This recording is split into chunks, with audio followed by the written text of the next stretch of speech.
One of boss Abraham right there, boy, you didn't see it. Gideon. Abadi, Mamma was an Amincia, whatever no tear. And we are parked near Monday 26. Techman Heroes, I'm your communication director. Yen and Rana Ebo. And she sent out the team and the president. Home to be an sure the security of match officials before, during, and after. Home team and so on that. And generally, United to Guafremo, Ebo Hobra. Now, Germany, the attorney said, and we are working. I have friends seminar. We want to know what done at the hour Techman Namia Park. Any offering you see what channel Emma to say. There are still some referees for Ghana football man.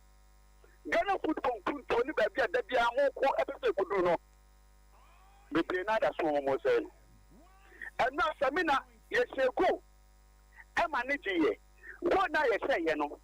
We who you say the bank holder. Every my yard in the moon for you for Techman level on this. I am in your preoccupy. If you start every in a perimeter. Your friend is saying, your friend is saying. Buba sir. Now, oh, yeah, that's my Buba senior touch my mind. Yeah, Madame Buba sir. Well, that's the one. Now, Otis Park and so. I want to see Park and so Apple. And then the technical team will catch you. This is not how they play. But another moment they are going to differently. And they should act again, if not, or better magnify. So, I know you're not because now, Mayo. I'm not I'm just all Casacho of nothing, some Anoka. Oh, that was it. Because now I'm a performance, you know, he wasn't okay with it. It's years ago, no? I know, of course, and that was what happened. Okay. Toma, or no more Jano Papayano. And at the small level on this, at one muka. Julia, how much can I possible and this is my and a referee some not due frequent here. Now a coach at the man use. Actually, the papa attacker one show me card. The who Yan said, yeah, me for that. I want to now first goal of the game. We are grateful you are here. Yes, and it's 7th of May. 7/5/25. Good. Wednesday. Okay, Ronald Arau or Kasa or say this Bata team will surely be able to win many Champions League titles in the upcoming years with this excellent group of youngsters. 10 years. Okay, so Hansi Flick criticizes referee as Barcelona knocked out of the Champions League. Simon Inzaghi is proud to coach these guys after Inter Milan statement victory versus Barcelona. Jamie Carragher said the one thing of sadness is that when we are in Munich for the finals, we won't be watching Lamine Yamal. 0.7. I think I agree with him. That boy, he find a one come one about how you know. Okay.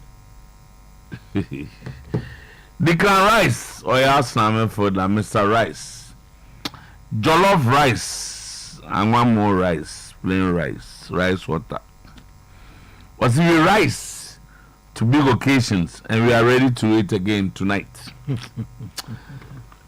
Patrick Vieira claims that this Arsenal team will be as big as the Invincibles if they could claim Champions League success. Chelsea wants £200 million for Enzo Fernandez. Sehu Guirassy is not unsellable. This summer due to release clause. It just said he's available. Yeah. Anthony claims quitting Manchester United was the best decision he's ever made after dropping a fresh transfer hint. The Brazilian youngster joining Betis on loan in January after a rotten spell at Old Trafford. Hint Ben Odiama also okay. O say I'm need you come on. One in Central for. And also okay. And I say onim say what's not the taste and I say welcome Manchester United. Say no man him to be. We say watch it. The person come Manchester United back and go because I'll go back. Me God you welcome back. But say Automotive United no. Any answer? On my hint. Say low. On my hint. He stated the obvious. So any hint. I don't know if I'll go. The obvious is either so better now and overco. Nibusa na ase man tena ha mekwa. Enye di nim na wo ka kire. Oh. Say you know or say me Anthony. Obi bisia na se baba. Say me etena o we den so man kwa adwuma me wo fie. Wa ma hint. It's the same thing. Or say either se metena ha and I meko back. I say onim or two. Enti e o ma hint bi o ma hint. Onim ni dachi. O ma hint. O ma hint. Okay, have you ever feel? Opompo, Manchester United player. I didn't see ya. I want to show my Ghana football. I am Manchester United player. And you know, boys, I am out of coffee in them. In Gisari, must say, Nesso so be. Ah, oh, say, boss, what there? Why minimum from a mum to fear? Not so be our point, you go. So be your point. Maybe say, Yanam per se, measure born with the guys. Baby, I won't pass out. Now the UV independent. Oh, on say, we are only penny. On say, oh, caught by a boy, the general Moshabona, who Philippa. Ah, okay. Things in baby. And Nabos nipper woman, tia, or more enjoy the Champions League. Then you need packet. A man could damn pin for the football. As a mo, as a mo, say, you could talk on the house for Bontain. Now you could fat game we be now. Oh, Rebecca. Nana Kwame Nketiase Ghana ball no ejina so den teze wa ojina akakanse moyi em say onya obeka so onim de woka o say Ghana football o say the sports being very very much alive. Sammy, we have a deal. Nana Kwame Nketiase I review also Anna. We have a deal. Ebi ye medman ye buta dan so na ba so bo me die ye den kura na se na etie se na na ya data man ka kono ko dia ko ko bo ya men tsa ye mara ka sa wo fu bo me ni ba tun di bo ma so pa abodro ba pa na ba ko so ko ni. That is their mentality. Imagine no. They imagine no. Also be in a juma to us egu. Omu ngwa na eyo made. Ozi under 20 bobo ma se ba kwa bodro ba go si egu. Ndi baba se maka cho se ya munye din. Mumni mo magro nu. Om na edi o magro. E na omuni mse de si om si ngui. Ngui. Dina so den. Ose over Ghana league e bona fia there's much competition. Masa jina ho ni masema be to kraka. Onye yo nzasa. Match na be ban who score line. Obi anya hwiwo na. Born na ba. It team score line team ba bonten before the game. Boss born na ba it mean penalty ma obi. Na e ji penalty na. Na se Basa match so. Basa nya penalty so eji kwa akire. Basa wa enye penalty. Omo de no ye won fidi a setisi wa ehwe we fie mistake. Referee mistake be correct no. Team bi nusu nko a pese fa be ho se. Akwan plan first. O twa na tire. To aso. Edi Gino inside. I'm saying that mistakes ne errors ne dey correct dey bi obo bi am ntend dey nye Ghana. That is not you can say ball na nya no na ye kan nye penalty ne sa anima no. How you are able to resonate to let people know Samagra Midday your money nyem. But I'm not saying we because league here bonny competitive. But say for say the standard is not as bad as some people perceive. But instead there are other factors needed to make it more complete. Kim Grant go to kone asa anyiro mo a to ankola nbesa omo sa. Ombesa omo Kim Grant. Time is running out for these clubs because all the other smaller clubs are actually being more proactive and going with a modern way of coaching methodologies and running a football club. And that's really the fundamental. Yeah, I think was it time is running out for them? So man, found modern technologies. Nasa ono so be coach wa me manage wa mama he's not talking about coaches. I don't know one for 72 years more. There's no kind. So okay there. Was the time is running out for them. Till you know.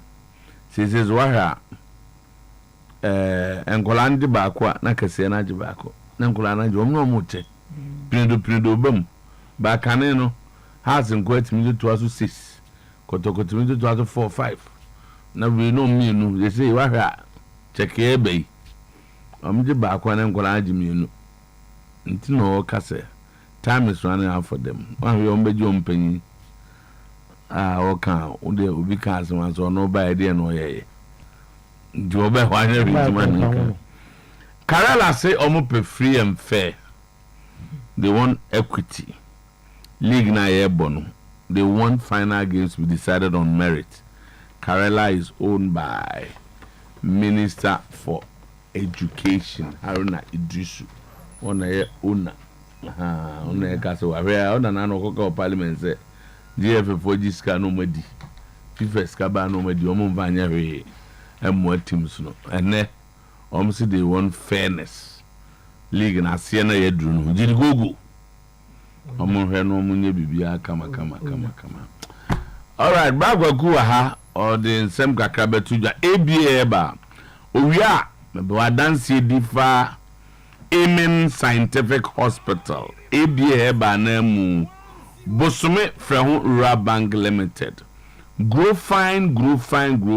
Viva Nego tablet. A herbal technology and Kangen energetic drinking water. Kangen. Baba wa dance diva wa. Oh, Kangen the same one. This time boss me here production me boss to you come. That's right. Kangen na the energy drinks they say. Uja e call Kangen so say. This will be who are brandy aba. Brandy aba here. A mal rest. Come on. Rest na. Why set system ni na.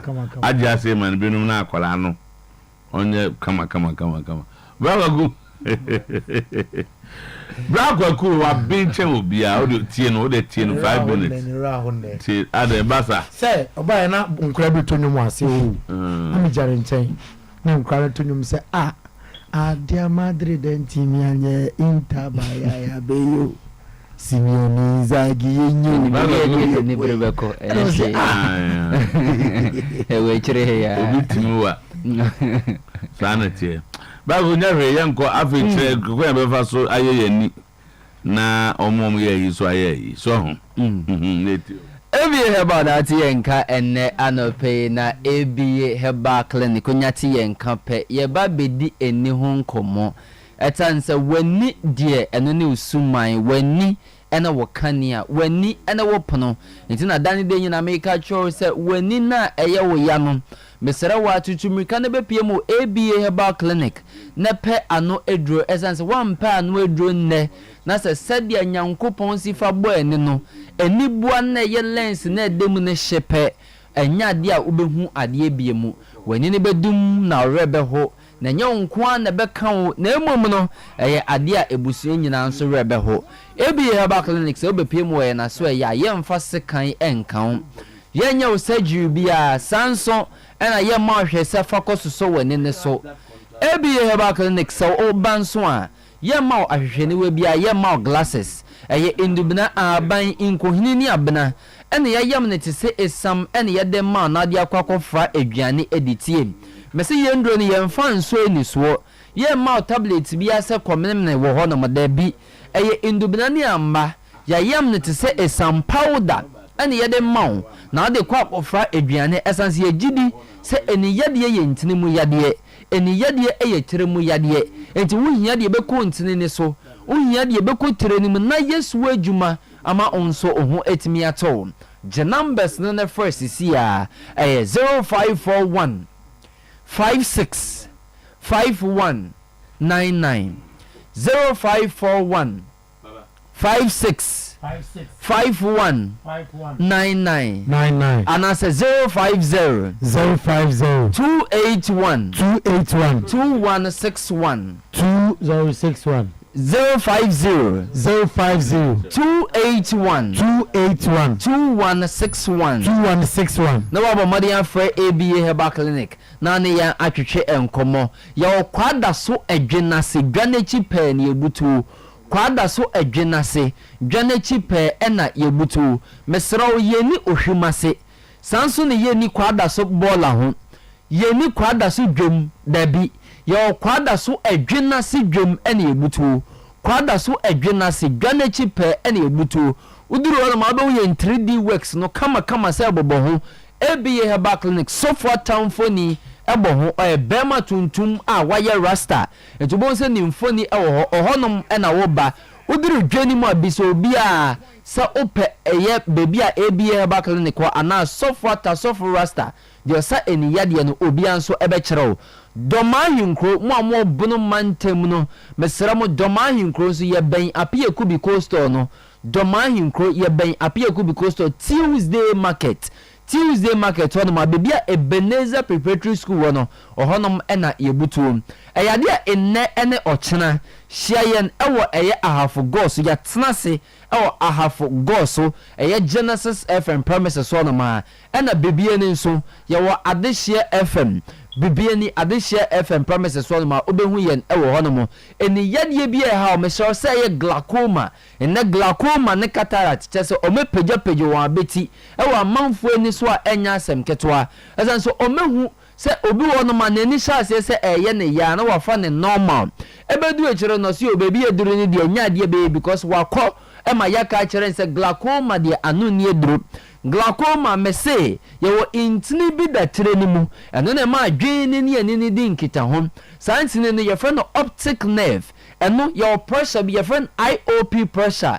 intraocular pressure ebaswa eno na di nsuo begina enine so no na akofei akofa glaucoma yade de brew glaucoma yade ye omumienu ye obako ono no ba obo wonka ye odi tipaye bebro ocular migraine tifa be sha se paiwo ye obi wono ma be didede bebe wasomo ye obi wono ma betimi afa ni padwa ni nyina kra ene o glaucoma eno ye friend angle closure glaucoma ono no ba omo wonka ye obedidi treni ma ye ntini ni so adwuma mfie bebrebe ye mfie no mfie du enya de obehu yade opie wene ne so odi kusu neba odi mantan neba odi ebo na ebe ne so wadwen beba woni ho so no na chese ayade edidi eni ne so ache ye papa tutu meka ne bepie mo ABA ba ye nya wo surgery bia ye maw eye ndibnani amba ya yam se esam ya de ma odi akwakofra aduane adi ema onso ohu etimi atol cataract na hawa etem ende etenso a eje fans power manfo ni so ye etade pie training bi no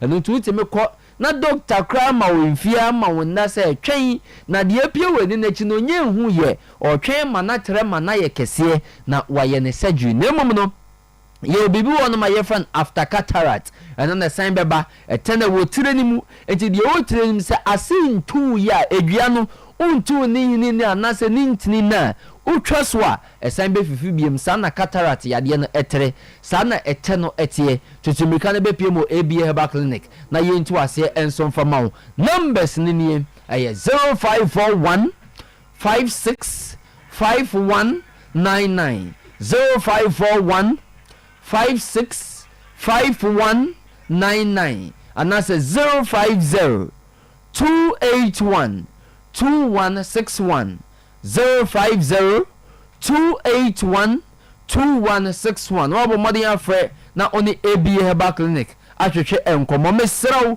se adesa na se unhu ade a night blindness nectalopia ana hyase se ede ne ho agimu se hyase a ubon se wiemu ye kusukakra unhu ade beduru bebi adesa kra de bobo unhu ade obi wono ma colors ahodo ontimi differentiate ohwe colors na according to say nyankonton rainbow colors no mesraw color vision deficiency yade ne ho agim mese se dia ye wo stomach ulcer wo ho no ye wo eye ulcer wo ho and then your friend the corneal ulcer sa ulcer we say hyase se yewa edi nsuo ba begina ne ne so ebe ye kro na afa ya beto eni ne so ene na ti mema obi eni hunu wutimu so obi eni hunu aye kese pa na ma insuo mantan bia ba begina ne so ebi heba clinic na make am for dia ma indubina ne ambaya yam ne ti se esam o de kwa kofre aduane emu omre bia se ekoko Tom Brown rice water na o de fra Shannon so fama me say yade ase benku fufo na benya nkwan ni weja kakra de esi nchen na o de afra e de ahoto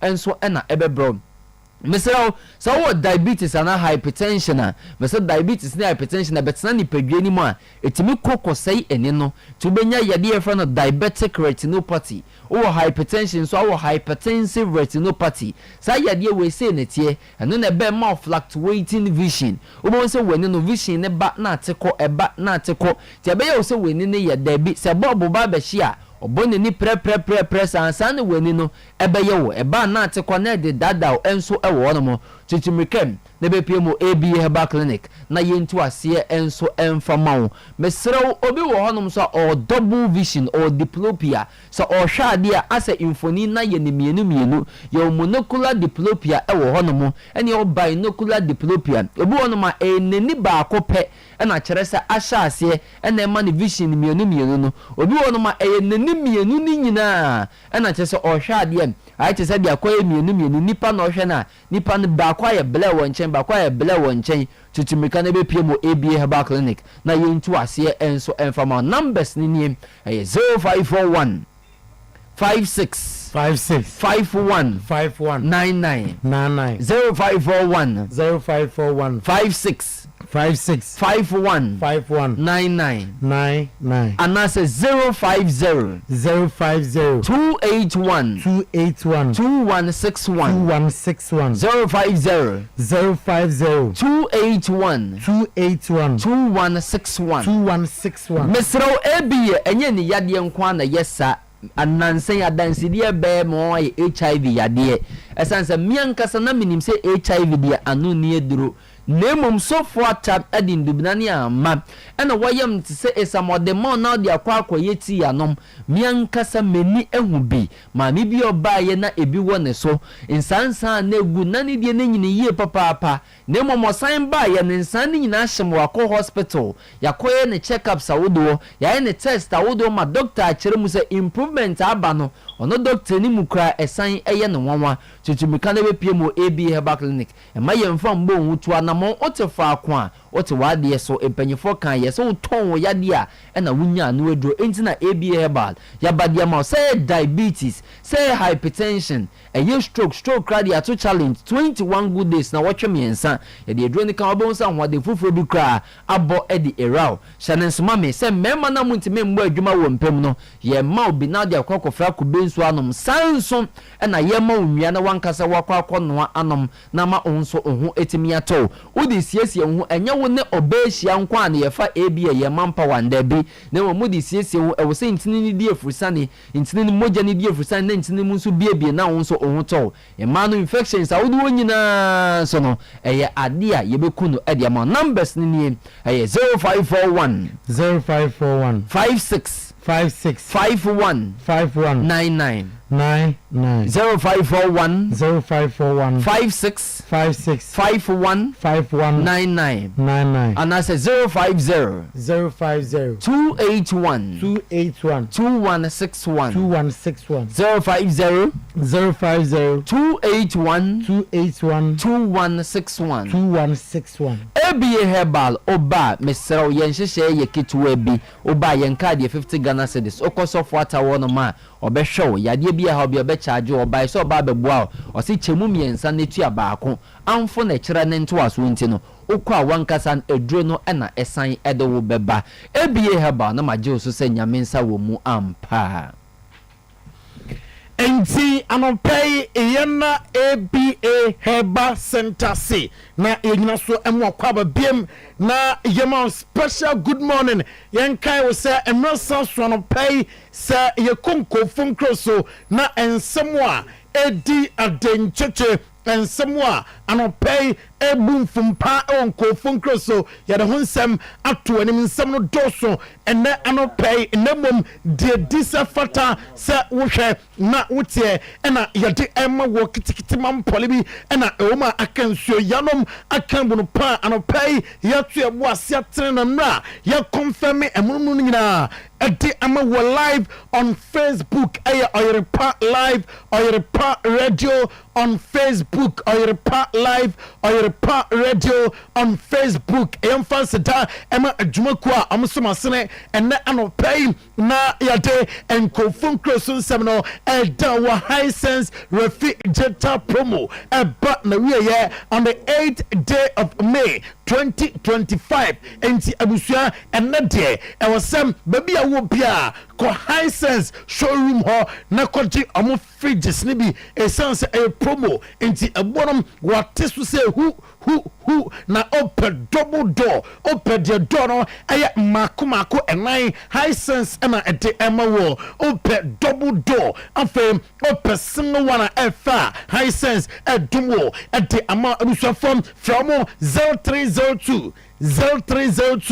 550000 0302 550000 na wafa Hisense anafe nyamagina akoye ade ama anopay mesasiam afi Inter Milan suye e was Stadio San Siro Milan na enra na anyasem ketwa Inter Milan ese enai ema FC Barcelona etime ati mumiensa geno travel ye to extra time after 3-3 on regulation time na abusiam after the game and a Simone Inzaghi asem ni team way akọ finals recently against Manchester City J at the free omunsam dia oka and say I am proud of Amotimba boys na edana day I say sa ocho David Fratesi oba game num Amotimba boy Marcus Thuram ni hoda play ne passing na a super obo emrantraba so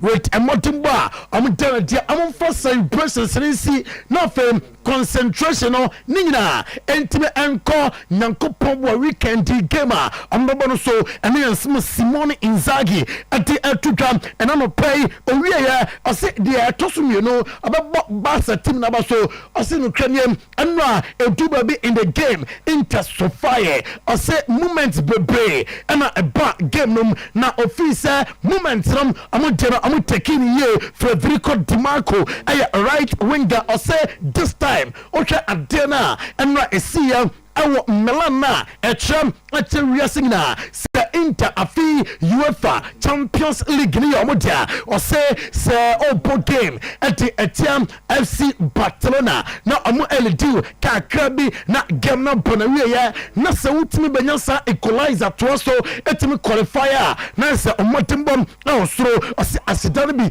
abeko ama Simone Inzaghi wa bajuma awo timi no papa ene Federico Di Marco Hans Flick manager Emma FC Barcelona or say onim say Barca fans afe Barca board and Barca president omina disappointed a sense enra and motimba Barca done day ewo game no nanka amu deserve say our son omutimi go through now sanka Barca and etimi qualify or proud of motimba the boys na done day Danzo Dumfries Inter defender or say a crazy match again 7 goals up today it was incredible game and I am some boy no at the to just say Inter and Diana Ominim Enra and it's a city Tibian Faho and Hawa on best so far in the game the Tibia say Omitim qualify David Fratesi Inter goal scorer say Ukrainian or celebrate game no loudly na born to no na oni obi on na be celebrate dem say abeko fans no or say Inter fans no support no from day one team no Asia kai me more team bia about say fans no ata amachi enti no koya oni fans no eco celebrate together Hans Flick manager Emma FC Barcelona or say Ukrainian onyo bia debia okasa efa referees ho Nambom enna officiating do baby never be a incident BCC and go in favor of FC Barcelona. Ronald Araujo or say this master team yanka emma ewiasina entimin team say abajin kruo the Champions League on beje so with a motimboya boys enter a day na Gwen Rooney a former player Emma Manchester United were bought Inter Milan goalkeeper Yansoma Abaso or say Osha and a game to Ghana Lamin Yaman push out to beer a copom na Cesar Yansoma Ayan Anra Anuna J Inter Milan and no went Macaroni in Sama or the Atuka Maminko Hans Fleck was he gave everything now was say in extra time in Kugwa and Bino is difficult to take a number about the boys number so Hans Flick and Semi. I know that everyone is disappointed, but we could be disappointed when we are out because we invested a lot of this match and came back again and I think some decision were 50-50 always for Inter, but it's like that and we have to accept it. It's football, and at the end, but we can be proud about our performance, and this was really. I'm proud. I'm proud of my team. We give everything, and this is sometimes it's like that. It's you feel a little bit unfair because I think some decision the referee made was brilliant. No, I Hans Flick, FC Barcelona manager. Now, Barca fans calling this a foul. Now, one again, moment you see your game, no, Yanshe say way. Na a fawa na a danzo Dumfries emra okakoye cross no ama the winning goal etimi aba enunye ntitimi say oni Gerard Martin manfa counsem bebre enti anopai on Oyerepa TV and Oyerepa Radio, Oyerepa Live on Facebook. Enjoy be. Sir, incident way. Denzel Dumfries and Hoka Gerard Martina. Which video ni dia has a nino and Gerard Martin nino or the chef not meaning come on our hammer Adusa Herba Clinic. On a cofa Adusa Herba Missa and Adusa Herba Capsules Abba Abujam. A draw numa about two cocoa say about one na sisia no asia timatu about more bememu afem honamno ebesi susu ye menstrual pains no abeko na sa odi tritia I was some on both capsules no and Mr. no ebom na adusa prostamite capsules ababwa na two prostate ring na say adusa man capsules ebwa amwa bememu ewa empem kuma say swame Mazi Macro, Guy filling station inside war and your warm Accra, La Paz, one Bay, Las Palmas, I'm behind Pizza Man 0500110115 0500110115 0557009824. Not what from not Ferma Koye Amau, not Frankie De Jong or same. A bit of an empty feeling at the moment. I say, no Ukrainian feeling good. It sounds a bona bassa bon and no, Nanka was say, I'm with him, Frankie De Jong, and after the game. Sorry, no, it's just disappointment. It's like a bit of an empty feeling at the moment. So just that. I guess you obviously haven't had time to look back, but if you think of the game, what comes into your head? What moments? What circumstances? I think we made a good comeback, like we've done many times this season. And then to concede when you score like 2 minutes before full time and then in extra time they score again against you, it's difficult to take. It's difficult to take. I know Frankie De Jong and Insama or the Atuka and I pay na Beppe Marota. I know a president Emma Inter or say Simone Inzaghi a key part of the project. Once again, he has been excellent coach again and deserve all the creditor among for the Emma Simone Inzaghi. I say Sir Ocha be offered team free and maybe or the team number 2 or more nabaso na one Laporta to Barca squad no and no game no ban we ya na oko dressing room tea. Was it you can go out with your head high. The fans are very proud of you. We are going to repeat this next year and do even better. Remember that chance there. Obianwa, Odimo, and then some Walla Porter at the Etukam, and then I'm not pay. Maminko Park the Princess, and then at 7 p.m. at Arsenal and Paris Saint-Germain, and at the airport, a second leg of the semi-final. Na Paris Saint-Germain at 1-0 on aggregates and an echo game. No, or share Arsenal. Kabako ewo emeta amantini ante Declan Rice midfielder Emma Arsenal or say already kaya and na occasion was through against Madrid amoye enti possible ombetimi ayam enti etia Paris Saint-Germain and our Paris Como Mikel Arteta or say results no manusua dear pa in the first leg was Suanema P and a game no a very different game and Mikel Arteta Mikel Arteta or say was making history now Johnny say about 90 plus additional minutes, even possibly extra time. Now for the finals of the Champions League, better history BM, it is possible they can do it. And a manager Emma Arsenal, Mikel Arteta, Luis Enrique, Nanku Pogba, Kvaratskhelia ne obejemo na January ya Emma Ofa Kvaratskhelia say amra juma emfa Emma akodano modimbo hu say and say Kvaratskhelia enyo bia wanyini bebre nemabro a lot of experience ayana o decided a lot of games nya fei no ye why with Stadio Diego Armando Maradona Stadium no that is Napoli and nya fei and Kvaratskhelia betche say a good player and then I'll be counted on Kvaratskhelia Ashraf Hakimi or say Luis Enrique impact na there also Akwanaba or say also so na busu nyina so da moda mase do bia se Akwanaba oba menko be production eti Hakimi na ochemsa nukranie osha Luis Enrique ni impact na wanya our Paris Saint-Germain so no our super na okambo bia timate sa our sa amoji Champions League way ati Emma coach no Patrick Vieira ati atuja sa Arsenal etima amobetime aye na sedati bia yewe afi UEFA Champions League na yewe si Arsenal na aje the UEFA Champions League na Arsenal obetimi do compare the Arsenal Invincibles no amano ayeye Bukayo Saka say ono de ogidie se ne ombe over 10 scoreline no no fe amatimi qualify former Manchester United defender Rio Ferdinand na say oka ama Arsenal fonom matimi ate se mobetimi Paris na makwa koye mobetimi PSG film ene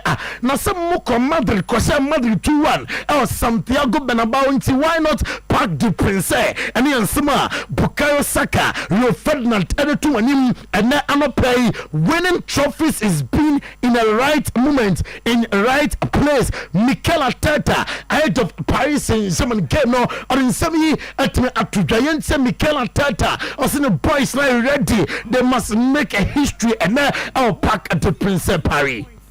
Saying that basically if you do it, it's the biggest night in the club's history. You know, basic, be brave, special night, special moments. I mean, do you feel that right throughout the group? There's a determination. So much clarity about what we have to do. A lot of learnings from the first leg as well, and how small the margins are between the two teams. The result, in my opinion, should have been very different to that one. So tomorrow, another opportunity to prove that and the right to be in the final. Okay, look at Alex. We can achieve something great for Arsenal. Believe no, I'm plus no today. So I'm betting my TV be strong. I'm an Arsenal team now. Yeah, I've been really enjoying it. I think this season I've obviously playing with Thomas. It's allowed me to be, you know, that more box-to-box role, and I thoroughly enjoyed it. You know, it gives me a bit more freedom to roam around the pitch, get in the box, also do my defensive duties as well. So. Yeah, I'm quite lucky. Obviously, Thomas is there. He sits in front of the back four and he lets me roam up and down. But yeah, I'm really enjoying that position at the minute. Declan Rice at the Atudameba England Nafe Madin Komo our Chelsea team Todd Boyley owner Emma Chelsea say 2042 Chelsea planet say obe move to new stadium no Chelsea be see na mama engine prempren ya na mama otwa nim say 2042 Chelsea ebe fi Stamford Bridge ho ene yansema obi no eti etutwam ene anopay na Enzo Fernandez watete ene Madrid no wate say omunya Enzo Fernandez a wo epe na anopay per reporter e kan mensa etem say omusi utua 200 million pounds ombeda Enzo Fernandez mo amana be sia kan amao Liverpool asuyam ana yeko anopay what Jonathan ta enka ma confirm e wa ha ama say Jonathan ta inform by all for Leverkusen for no say obeko o season on trust biem with the team na ama team sa odo edinati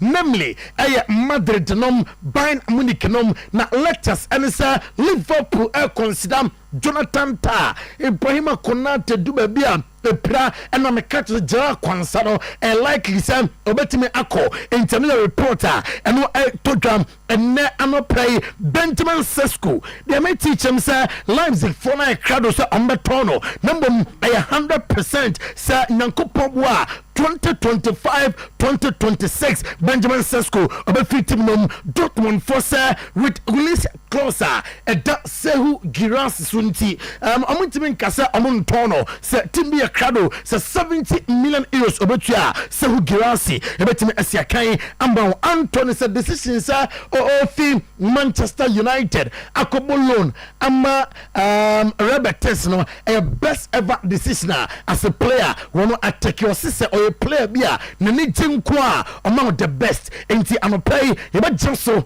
na enkofun krosun some live on Oyerepa TV live on Oyerepa 100.7 FM ya no correct Daud ho no asaw ya de na do kru ni na ko ono wonim sa enti seba prostate cancer sisi na ya syphilis na do na low sperm count stroke diabetes stomach ulcer omfidia o be fa mu na fa ho ya de no juso krapa Old Metro FM Dano say we are selling so our 0244-886-437 0244-886-437 0201-681-717 get see na face true no etimi atwaso yantoaso cow Chaco toothpaste power specialist Herba Hospital Tumpai insecticide spray Abbey Herba Clinic Franco Trading Enterprise Bibinito Maplas na first my ride we head here ene ye bejene number na fi onu anka sign the next 10 minutes ye wie ya peno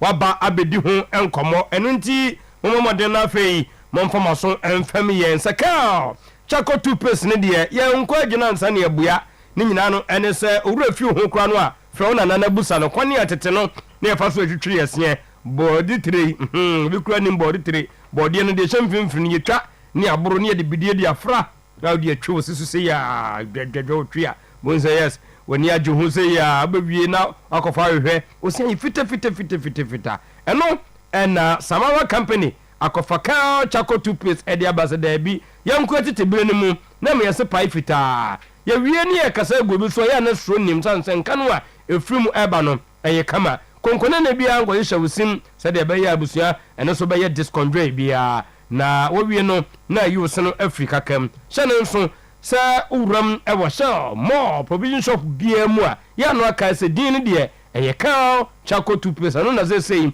obia ekotu bi etimi aton 0246 864 798 0501 454 462 na wanya ka Chaco toothpaste etimi ato uwie pa bomoten nako power specialist Herba Hospital yes ema me akoso edo ya 9 times award waje ewo ya de friends hepatitis ho uwie pa fatty liver prostate ulcer fibroid kidney stone ye de do friends SK e de aba etu stomach upset no asemu amoto liver care ni nyina no menim so mo bedi ho adanse sanso energy kagiri Herba mixture and capsules we mankoa ena enom eyisisi mamaman eboa ma mensem eko adum mu channel so se akra ye kwabenya ACP road power bus stop kuma se ye fiyase adua ya junction takrade ye anaji estate wone bank no na eben 0244 544422 na wanyana kama etumpan insecticide spray ya tini se abusua de bia na nyemebu ha yede kwasha abonsanfo ne abayifo restaurant ho no nkofo complain achrew na eye so obi hunu yo beka achrew se ho no ni dia nwansena ho toba ho no nwansena ho tatia na wo ya na in the next seconds ma fuma duane no ho ntefa na etwam no ni nyina no eye discontrol ma akwade ne bu ho a omusu nwanwa no ofane na so obebu birimbirim sa awanwe a asma kosi ane nto ba bi ba ho na abusua tefra bi nkofa no nwanwa bi kodutwam emamachi one destroy everything there wuhia atumpan insecticide spray wunya bi go okra de ne oba no ba yape match no na nkodi sade so fa mama wode be ma ho ni nyina no ene se sa mo ne ntwam no ma ha no wakunkum mu wo wie no nso no edemo ye ni nyina se ye de lavender ene de fry ene de lemon de twi mu ne de yeye nti nka no wa wie a wode mo no eye sonko kra we nyina mu no ya compare 400 ml no to nkonfo de nketo no eso che no ena 750 de no eno nso esan eso uwram ewo kumaze sokoba ya ebi goze si ayeto akra poku ase esi pitakrade ye ko hakuna matata number ni 0553 082674 0553 082674 na no so watumi akowuram abey heba clinic ye kwotana so apatapa new side junction empanyin kasa no se de kwatin de wo ban so atin hwan na ka atentrodo no de kyerwo ene ye mu bia ye hu se abey o waduro papa se de mu nyina akohyoms o na mema kura wo krim bebrehwe e wa adwuma mu na ma akohya na ye beto aba wo na ye girls prefect wo ana wo ye numero ono wo na ye number 1 nti ahema ne de ye de ahencha no e de ahye no nya bibie wu e ye de hu yade no ya busua hwan mu na akọ ha wose etwe yare wonso obetuma sa oboa obaju sika na adi kwa abey etumi esa sekasa yade from Africa to obima so ye de kohoro mo ye wie eno so ye hu adwuma siche yare ye pone eno so ye hu adwuma ye ba ma bonus so aka ho pressure no ba ye hwe onche e bonus na ye wie pa ye hepatitis pie typhoid menstrual problem wabon wa no cha ni nyina no ekowie ewo tana so patapa new surgeon Monday to Friday 7 to 5 p.m. Rasunsu ya sembompa ye penetrate to ya de ntone na afi ya mawadru na nyama nyina ye kama 0243 abi 345 abi 392 abi 0506 abi 460 abi 208 na chese wadru tana so apatapa new surgeon ye twam ewo franco na kohwe ni so ade wo hwe no na wo to ade eno kwa ade de sha ho na betimi ato obisi na nka me free madam fu bi no asani bi asom so da bi ko ya pe nyama no watete so eno nti 40% discount off ene ahwim ade free so eno nti abuso ya kai se no ka fu na wani je ho no no ka de wo ye hello papa bi ye kasa wonte o se ene da bi wo de na nye kope no ka fu papa so wo je touch anasa yam wo ko ho a obenya de da form unya Samsung iPhone so a nurse for namfo o mo fili bruta no de fleze wo ko hope wo de no na chese zalom ya TV e de free so smart TV 32 to 100 inch boyi enura ko fo hwe basa de na chese ni susun sa no ye du maso na chese awo abusuya de ni age de na wura ho so wura ho ni nyina ne se okoto TV ni free franco ho no mo chef freezers so na washing machine microwaves blenders CCTV camera functioning monitor video anytime anywhere need to say ngo and into ba ko wuramu ajabaju challenge bishop adumo mekon ko for clinic ani nyina no abusua obenya bi 0245 316969 uwie pa kai se osa de oyo stubborn ebi di be 10 years ontimi to no osa ase otwa hospital akonia basa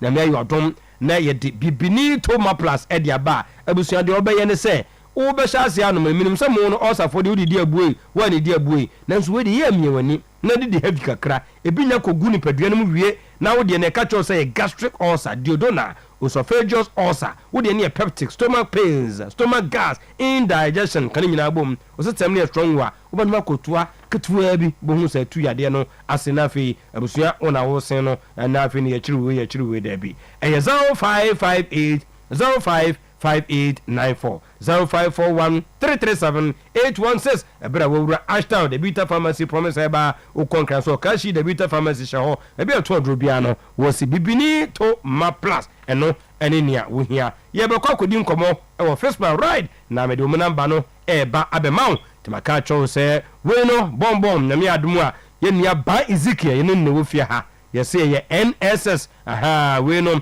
NASPA vice president hopeful and a war prayer and until KMA and then the sub metros no ebe no so 16th May regional office monto abanama ye nia ba enia bema ba Ezekiel ai wo say enya dwempa na ye nyina no obia bedidi kama nti ba ebe no so a o meto abanama so why bi da omunim nia betumi aye the first man right number is 0500 210191 and 0551 498884 numbers mienu a first man right you go so first for right abel for quantum pon so mankofo age atomu no era me dia ma wo no champion and pay emu akwa babo yen komo kakra in the next 10 minutes. Well, Yema Ghana for akwa bembra Oyerepa 100.7 NFA live on Oyerepa television. Once again, you pass it through now. You didn't come on Eddie Afa fix my rider. When you see only definition, it's be related to car.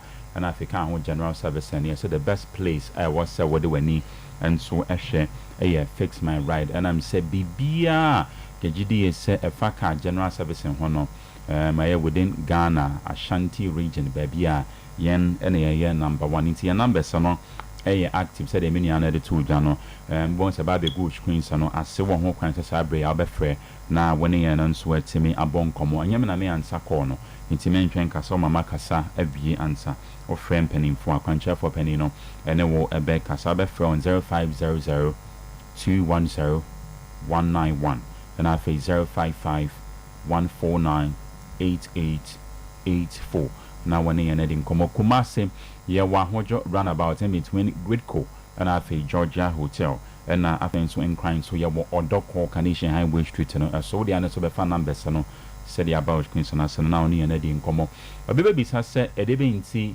na yebeka say fa o car and asa fa bibia fa o general maintenance ho fa bra fix my ride and I'm someone then ye what the friend said the technical know how and I'm say if we are seeing maybe I see any no and technology and anti boom into yes said the car na to send pediano san so na bibia was a we biano if I saw a kwan so into the doctor for catcher say maintenance and menya and san our hospital once a while or so back check up into way a car maintenance and I say car related issues are yani ahwefo na tie for HSM maintenance emma car fort and emma because one hwe ya abe be ni tipra kopa na betimi anam so ama wanya nkwanhia nti say once a while bra na general maintenance bi e wo car no hono yemwa na ntiesie mfamam nti mprempe no ote this very terminology a work car general maintenance when friend say total overhauling you got a total overhauling e work car general maintenance kra e dey na pese a chem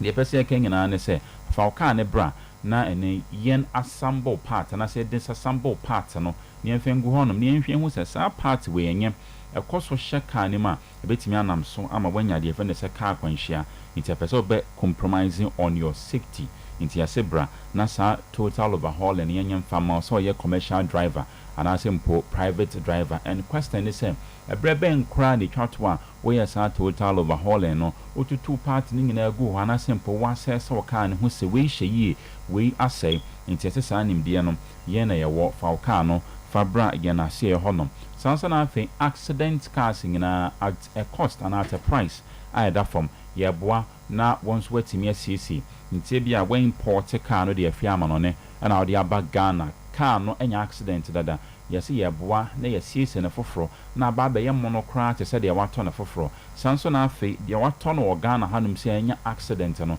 yesi no so fabra I guess wan kasa wo kase car no ompese obesiesi emom so pese wo siesi nko ade a fix my ride ya boa na accident cars no yesiesi no kama ama na ba be ye emono chian e de ama so kase ompe anasempo onsiesi a eno so wo ho kwan se ye to car no as scraps as alumi na yetua woka na once wanya sika enso e de agu botom into way eye adwuma so a ye yama Ghana fo a yesebra na ene yen enso me di dwuma mesrel je numbers no frɛ on 0500 210 191 and I face 055 149 8884 now wait to me and so and again abo and komo. And the question also goes again, say when cry na esiesie wo car, and I'm said you esiesie wo car na de onwe aduane ama no possibly yegidi esesa ankrofo mo betimi akum nti de osiesie wo car ne so woni car ho nimde anase nimde no enni hwra obeye bibia saa de ama eni enhye no so say car ekwan a obefa so a obesiesie no saa ene be kye kwan pa no so befa so obehwe wo so nti se wo siesie anyhow anase wodi ho dwuma anyhow bia saa no so benam so a mono so ebehwe wo so nti yesi empete saa how ne bi beto nti bra fix my right and I'm saying ye what the technical know how ba ka ho nimde bia ye de abɛ for kwan ne yefa so de asiesie o ka bia nso de ama obetimi de o ka akɔ ba bi na ebia ye fix car no ebia bolt ho ye 6 no ebia fitani no wo 26 ni nyina agu honom no or the 3 ashem ana waka sa 3 na ho hia dodo na sesa ne ma we na ekoso me nyine se sebi wo nimde asimbro ni no manufacture car no nti eba no saa nimde ni nyina yese ye na ye wo saa nimde no sanso na afa wi no esanso ade free honoma yese ye boawo na afa de fene se round up checks e wo car ho watimi a ye bia afa na wa sha sa use car foforo anasa when back on the long distance journey se car no pontimi ntum fa ma ye na se honoma na se car no asaya ya get the towing trucks eba be tow car no at a cost and at a price at that form na ye the abaye na se honom na ya boa aye sa round up checks no nyina enso e the amount kama nti ase brana ni ye nso emedi nkomo old type model cars if it's Land Cruisers e the ba saloon cars nyina na ye de ba new type model cars ma ba be ye monokra enso the amount nti bia wo car bi ogidi say outmoded many system ni mu yase bra fix my radio boa na ye dia converted dia ba old type model new type model cars into one say impremping na be social media bon say cars ni bi honoma ye no from 2090s honum eba no na so bon say ya modify no amana ba be ye monokra enso e de amount sanso na afi ya boa ma wa ye dia friend say engine tuning into car na engine problem na woman yase fabra say was say ya say hwem na was say sana foforo kra yes sano say was say ye dia friend say modification ebia na part bi na wo hu saa part na nye yentuni afa foforo ensiswa eno nso ye di amount ye car interior decoration ya tene body no na body no aye kama na ejina so no yes yensa so boa na emu interior decoration no from steering wheel no from o seat cover seat na nkasa from a dashboard ni nyina ye siesie ma aye kama sanso na fake car electricals anase car wiring anonse ye gebra na ye siesie anase aye enso di amount nti mfa ho ne baabi a wo bia na ye the security gadget e hye wo car ne mu kama e di amount akronfo ba car na ho abehu screen panel na apese de ball car na nim said ya wa penu bia ye di amount dodo na agidi se screen panel se ball car ne mu aye operated he video set de bonyom no aye specific to certain type of cars and found say your car na tie bia no I am placing it on record say oba ya de say gidibi enso a ball car no enso animu enso e di amount ye de friend say car courtesy delivery nti bia wutu kwan along the line o car na break it down wa o de anaso be frɛ yen ye be bro car foforo na wo de atoa ye wo jani no enso eso e bia o ton car garages at the eboa kese ato car no so nam so ma yen ton car ne ntemema wonya wo sika yesefa car ne brain price na wan kasa wo pɛ no eno na ye ton yemfa sempo ana se kapre ento so sene be yam abenam so ne aton car no entem sene be ya benya wo sika nti ase bibe ye related to car and Africa ho general service so yes skilled labor and also on skilled labor we use car nko ade a wo de ane so be frenyen e bia na oni bre nti no untimi ma ye na se honom wo place core ye be ma mpanimfo aba na wonom enso aba be hwe wo car no so de amount o car ese fitting shop a che aye redundant ase ye ntimi menye wo de ane so be freyen na o car na ya ba na abasiesie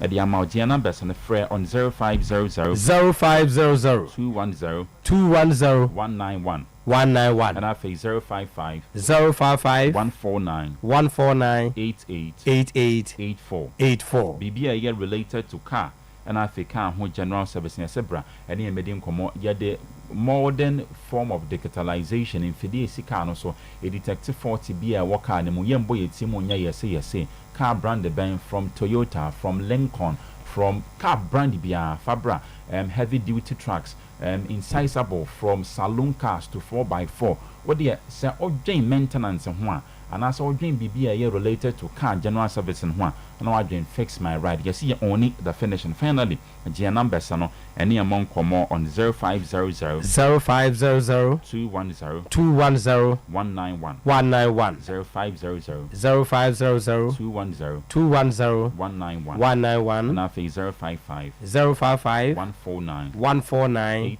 88 84 055 055 149 149 88 84 Maybe related to car and African general service and yes the best place also do any share I fix my ride and I'm saying only the finishing. Yeah, I say fix my ride company. Abusia what ye NSA and compromise e woni ye no. Bo modern fa ko ma so ye na omo na ma car na gina na so na car no utimu a on say yes ahoto asa abaka ni mu nti bo modern na fa car na ko ho na how be wo hu bia obeye bo no so da form obi ti dinos we dey mentumi da bi enyon se de wote no no nti bo modern na fa ko ho onumo yes and no na the nine for the champion ball player yes aye sure Sam Madrid for mo dwumedi kan aye ene no mo to mo dia ju o say engofo emi no die e kwa ba faso bi o mo faso ene fama baba sana ajeje o mo kaka aye oh yeah because at a certain stage no so mo 3-2 within the 90 minutes no so mo defend kaka am sabi am bi na interfo no e come faso shegu no nti ase they are good size because they've been the best team this season so far Champions League in the omo na abo point is good there in the final me na yo mo ni PSG some mo mpa yes sir so right na boko de yankoi the assistant one na I think say Moto if you had any call for interqualification. Sound yes. Okay. Someone tire ni say interbe qualify. Na nyoma bebre na nipa entiase. But to say na make we go rule na asem kakra. You say no obi o hair born bi ehun say to some extent we go rule no. Omo you free on aboa ne omo pa how. Because imagine how Anka Inter will play if they need just a draw. Yeah. If they need just a draw to survive for 90 minutes and come on be different kakra. Yeah. But I think that every football fan, both juvenile AC for na I be anon come be bompa say Inter nko nanim no. Ene Italians in them say them ta team be agile. But that's one thing I've seen about them. Also omono issue ni say oba yen hana true Italian football fans na endorse As in them yen hano omo ye Italian football fans as compared to the English Premier League okay and in the Spanish La Liga and endorse sir but we talk Italy one kasa the omo from rival in India okay because yenya last year ni AS Roma fans are omo di boni ahye baako which it happens a lot. Over there in Italy, I'm sure say the rivalry will be so interested and interesting as compared to Yenya Hana Ebia Uhuni. Also, Hano Basane Madrid for doors into so you feel the rivalry. But also internet AC bar. Our Italy rivalry no, but Hano Uhuni side, Yama Unya a feel of the passion. You know, be a hair bony BM to me, I'm sure say game no travel call deep in the night, but I'm sure say you will regret spending a minute watching this game. From the blast of the whistle to the end of the game, everything about this match now amazing from every angle. Me otu so call NBA numa. Omu do playoffs no mo 7 series. 7 series near say wow you see that was soro no. Ubenya 4 home matches and now 4 home court advantage. Now wow you down ubenya 3 home court advantage. The best of 7. And of the ball, any qualification from the NBA playoff. And I'm going to start church or say if football be something special like this, instead of home and away, papa na come on adapt it best of 7 nibi. No na wow be first 4 matches and wow be really in the first 4 no na 7 same. Also NBA best of 7. NBA no make in football no how were they going because people were so much in love with how Anabo now corner to the stand. Said there were even arguments and now starting by say, yes, starting boss 7 series in Ibi when it gets to some of these stages. And then Koye Ebi a home and away back up baby. It me Bobby a bear 4 bassa. Take a man fish away. Yeah, say best I could Bobby bassa on bebre. Brand on bebre. But said they have other things doing. But no. Say because of how our game no na corner 7 goals, 2 matches MIA. Me to goals are obedient, you know, and then amount for a make it those 13 goals. But to the game itself, me to I think that the first person about support the enemy Kwamano. And once again, it is a proven method that if you want to win a continental cup, you need a top goalkeeper. So when you keeper, me to modern money so any keeper ever bo ama FIFA and SAS any idea. You will struggle to win a major competition in Europe, especially the UEFA Champions League. And to say goalkeepers near unsung heroes. But was steady from AC Milan, Dida, Madrid, Iker Casillas, Bayern Munich, from Manuel Neuer to Oliver Kahn. But to kind of appearance of the team, no, the kind of safety of the team when they are imposed. Madrid with Courtois, at a point Madrid with Keylor Navas, even Chelsea with Edward Mendy. With those years season, Mendy go no damn at Chelsea. Took a team in a Champions League then Yasem Courtois. Last season Courtois was 20 matches and how no save. When Liverpool was winning it, you know Alisson, the kind of improvement on the by Liverpool team now compared to the Nakarios Edda a Liverpool team. No. Now I also am to go a branch and die, you know. Me sure see bet me starting comedy be a branch and dey free. So check Eric Garcia that movement. Yes, so question the technical Garcia the ball no. But he be a ball no time and cross neighbor baby no gina. And Mr. Two how react ever occupy the right position and make it that safe for club defend Inter Milan. Despite the fact that he conceded 6 goals, he made 14 crucial saves in the home and away encounter between Inter Milan and Barcelona. And I know I never want to say he was the man of the match. I'll say can Liverpool ko PM or PSG home or that 1 goal advantage, you know. Near you never Alisson Abaso. No to time PSG be Liverpool free no. Gigi Donnarumma and Beja Abaso body and Anfield. The importance of a top goalkeeper. Soma was exceptional. And now I will come and also the Onana comparison now started by how that smooth replacement without breaking the bank for Andrew Onana. Onana the call the Champions League final. And you want me need Onana and Tonchain. But a smooth, solid replacement. A deep brain, hype brain, but it's the man that gets the job done. On your sweeper, no, send you new that top sweeping job. On your goalkeeper, Abekase, or be more assist with his distribution. But the true duty of a goalkeeper is to stop the shot. Excellent reflexes. Your position must be top notch. Your anticipation for danger. Say danger, about me anticipate you say, Mamin Jirahano, his awareness and how he command his defense. Oh, you need kama. And he deserves a lot of applause. But to me catch on now say anything be about 3 back biano. Baby bakwa and we hear power match the importance of your wing backs. To enra lami amama dimako no and also yes papa.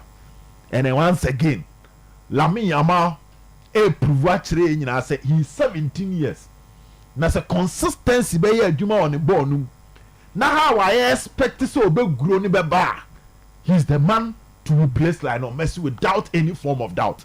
Yeah, the players be brainy. I am the next Messi, and they have a tag to survive when you're the next Messi tag. No more anything.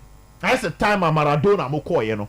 When Maradona film, you're the next Maradona man. Nipa be bromance me live up to it until Lionel Messi. The next Lionel Messi so you're the two so anything. But born Lami Yama born at the big stage. How influential are you? In the 2 matches in Amistoto, Omar Dimarco team fifth to the extent that the manager had no other option than to take him out.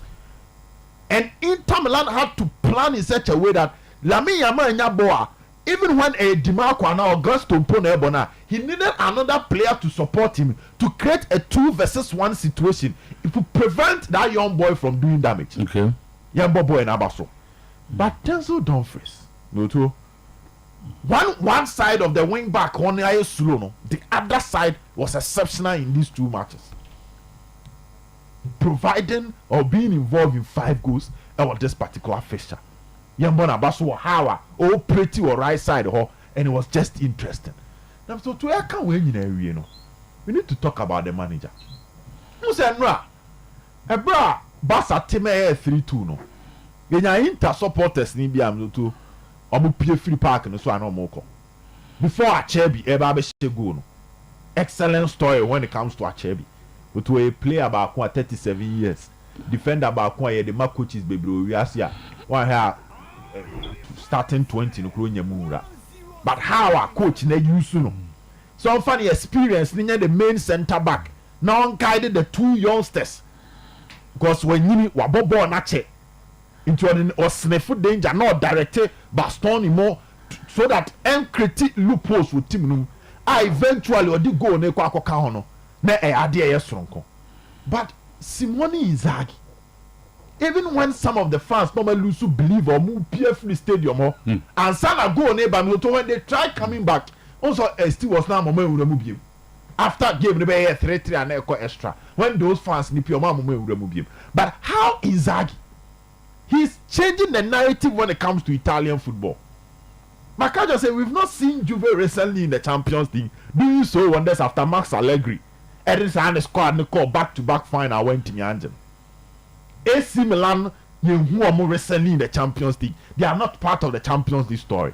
But in 3 seasons, you're not Inter Milan, a club that say a core transfer market, no so near head teams are spend the power.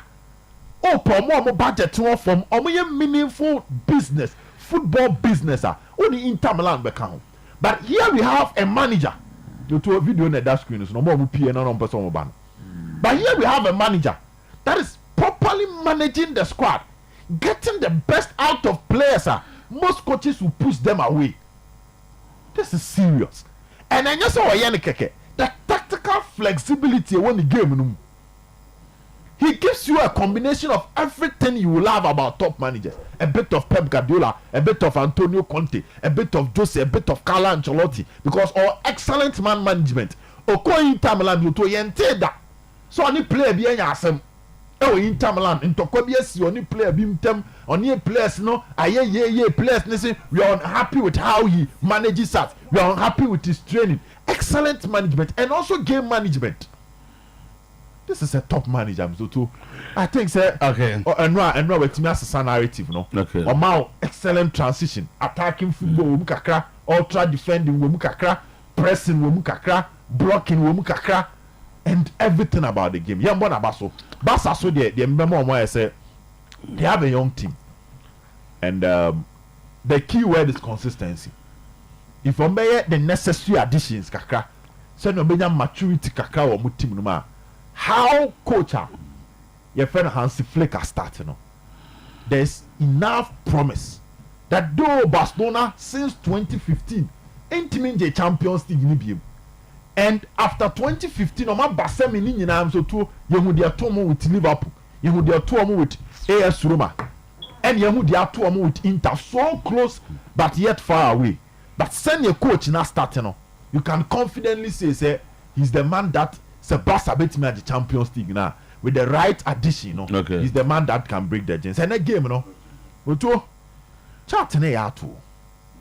The last time now Pope free mono, and a month of April, me and an Italian team and an English team of final. Maybe can't ask some no. You're an Italian team at final, and so to surprisingly that Italian team no free Milan in AC Milan. And you had the story of the first timer. But woman, based on this one. Based on Omen. Say Kakabo now, Kwan send your money this season. PSG rest your players. The Obeya or Emirates. Even coach no te bench no. A do their dinners open coacher. Why you be paying?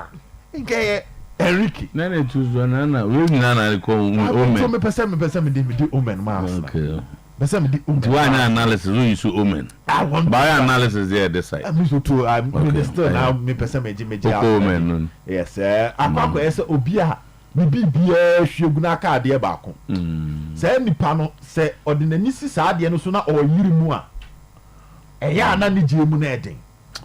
Arsenal has lost basically everything this season. Their commune to protect their pride and move to the Champions League final. Like, Arsenal interview or final idea. Yeah. And yeah, share classic Champions League. Classic Champions League football. 8 years. Now, when I watch Simeone Inzaghi's Inter Milan, now me share Ruben Amorim's Sporting Lisbon. You know, it gives whoever is a United supporter a hope. Say three back is the three back will thrive. Namia with the right players. You understand? So we share Sporting Lisbon under Ruben Amorim. How? Or this our team, not teams are casing na. Then once again, you watch Simeone Inzaghi. At the back where I'm as a United fan, they say with the right materials, the three back will thrive. So when the materials now, a bit me fix it on simple. So Simeone they know why this one plays 2 number 10s. Simeone doesn't play 2 number 10s. Ne 2 top no. Oh yeah. And we saw as the both number 10s. Oh yeah. And the number 9s. And you be this come. Oh yeah. Oh, so too. Me shade de now betre. Now betre. Now the team the penna. Na say. I said watch charge. Yeah betre kra. And go for go ball to say every boy has 2 number 10s. Me started a share Champions League pam. Now I say me DH with so much interest. Ne 1999. So me DH with I say we be not ocean keke. But say me DH with so much keen interest was a 1999 Champions League season. Honestly, I've never seen a classic 2-legged football like what Barcelona and Inter Milan showed to us in just space of 1 week. Goals in Inter. No, the football. We say that's maybe that 1999 that United Juventus game, you know, we share how. But you see, people are talking about that Liverpool almost 13 goals against Roma. Yes, goals but we say the difference between side games in Yan winning and say, we say the I say no, the quality was apart. And then you say, yeah, they say they give us everything you want to see in football. Individual performance up there, team play up there, and virtually it's let's say you enjoy watching what we saw in both legs in terms of the BR football, BR goalkeeping now. Just it was a classic Champions League now football in terms of 2-legged affairs. 2 teams in Edemaye. But my don't freeze now. You can watch some Krebi. If you look at that in a 3-back system. Simeone Inzaghi's team, unlike it's an ambitious me more, you know, me the Carson be. Who say on both 2 number 10s. Only the creativity come from the wing backs in Dumfries and Dimarco. Eti Mkhitaryan, Hakan Çalhanoğlu, and Barella. They don't create much in Simeone's team. Almost creativity do one and every Dumfries and Dimarco. Unlike we know omo de need 2 number 10 in the create chances ni do na edemano eti uhwe both legs na one player was standing out very well in that system to punish offense Barcelona about defend Dumfries in both legs nyina and uhwe hit map she first go now or born or the ma offense no Lautaro Martinez no you ask yourself there na all like what was he looking no plan all at that time in that position. Because when back there, you're setting them in change on no. But how he sense the danger to run through the middle to receive that pass no. I think say both legs no. Upe Inter one player was standing out pa bobo ni pa mo pa dia. Ya ban fa Dumfries in the speed na Barcelona to be match speed na no ɔde bɔbɔ no on that day no eti ɔno nso ɛdeɛ ɛno no bam so to boy na fɛ no yamin lama ne deɛ ne kura ne nyame anim nie me a megye ne sɛ 17 years me a megye ndi na no kura na basa fan page bi am sɛ ɛyi ba sɛ in 2022 2023 ɛna mo fan page na time na no wɔ lamasia no ana wɔte tiom na no mo fan page na no betwete den sɛ the next year and then one kid 17-year-old as an all cheating or at that age. Me mean 17 years. I dream a born at the born. Who said nobody will try to compare to Messi at this stage. But at this boy, oh yeah, we guess no only be an side place now, much chilling ye be near. Who said Inter decided say they know say obey the battle against the Marco. Now obey the Marco. When Marco go on Monday or goes to the back and Kuno. Who's on me? I said, who's the first thing you know? Tell me the Marco do go to my or team manage your man kakra. Sana your man wako prepare. I can't training guys. I can't. On the day I made the go to Babium. Uncle Kuno. What? No, me and said they were double him. Or the boy Biana. No, we have a cat the Marco. So we could double up on your man. We go to watch our players now. Omo training guys no. Ukwa ubo nyina dia. You double or more. So they try to go back with the ball. So onyebi. Some double at triple who saying this guy want to say find a way and go. So to boy na there or a generational talent. And I think say and no one that say bass attack ni na no je ball na no. Na say mo find yama because anything meaningful but you no mvama no. So at the point he got yeah, let me because I thought say and the bass yes. Especially. No. Because you clearly I don't quite let me take on. But they were asking now omo try say reference so happy. Because I say elu be no. Boy no quite let na intersafa. They don't feel say omo ewo ho. The guys are on him, so let's go elsewhere. Yeah. But now he was still beckoning them. Yes, because all the man they were still on him, but with the move man obi he doesn't lose them. No, there. Inter, I think say did everything because also omo age ne, and the coach no nko on am apparition mu. I do no man break. No age no, so players no shame for this fan. Hakan is more than 30 or 31. We Mkhitaryan is 36. Barella. So into what three we no sec no my bread or cheddar do. Luther Martinez so he's playing with pain. I don't know Ranibium. It was cheddar do. That is all day for testing young guys in the Muna.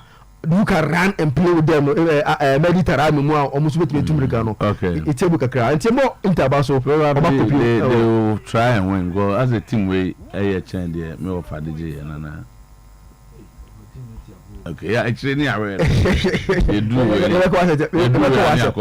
Say Inter to Inter will pray for an Arsenal miracle. Our Paris and the Inter for it one that they will hope and praying for.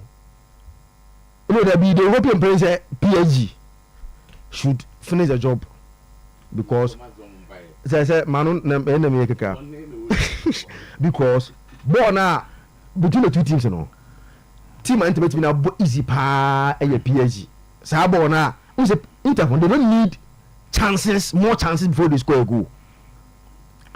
And I think say Thuram he's so strong say yes if your center back near one there forget it. Yes we are stylish over teams now Inter be pen the final no PSG you allow them to play the ball.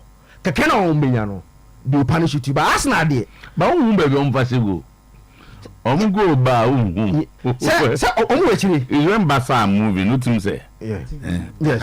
But no be actually allow you to play. But omo ball na. Omo train me for omo defend this also. No. Omo defend pa. No but omo defend pa. All the teams don't defend no. They give you the ball to come. On the mount. But when they do baby, they also come at you. No, they have three more for this. But me they are compare anything be more for this. Come on, Monukuta. It's almost one of the animal community. They are so good enough to play against any more.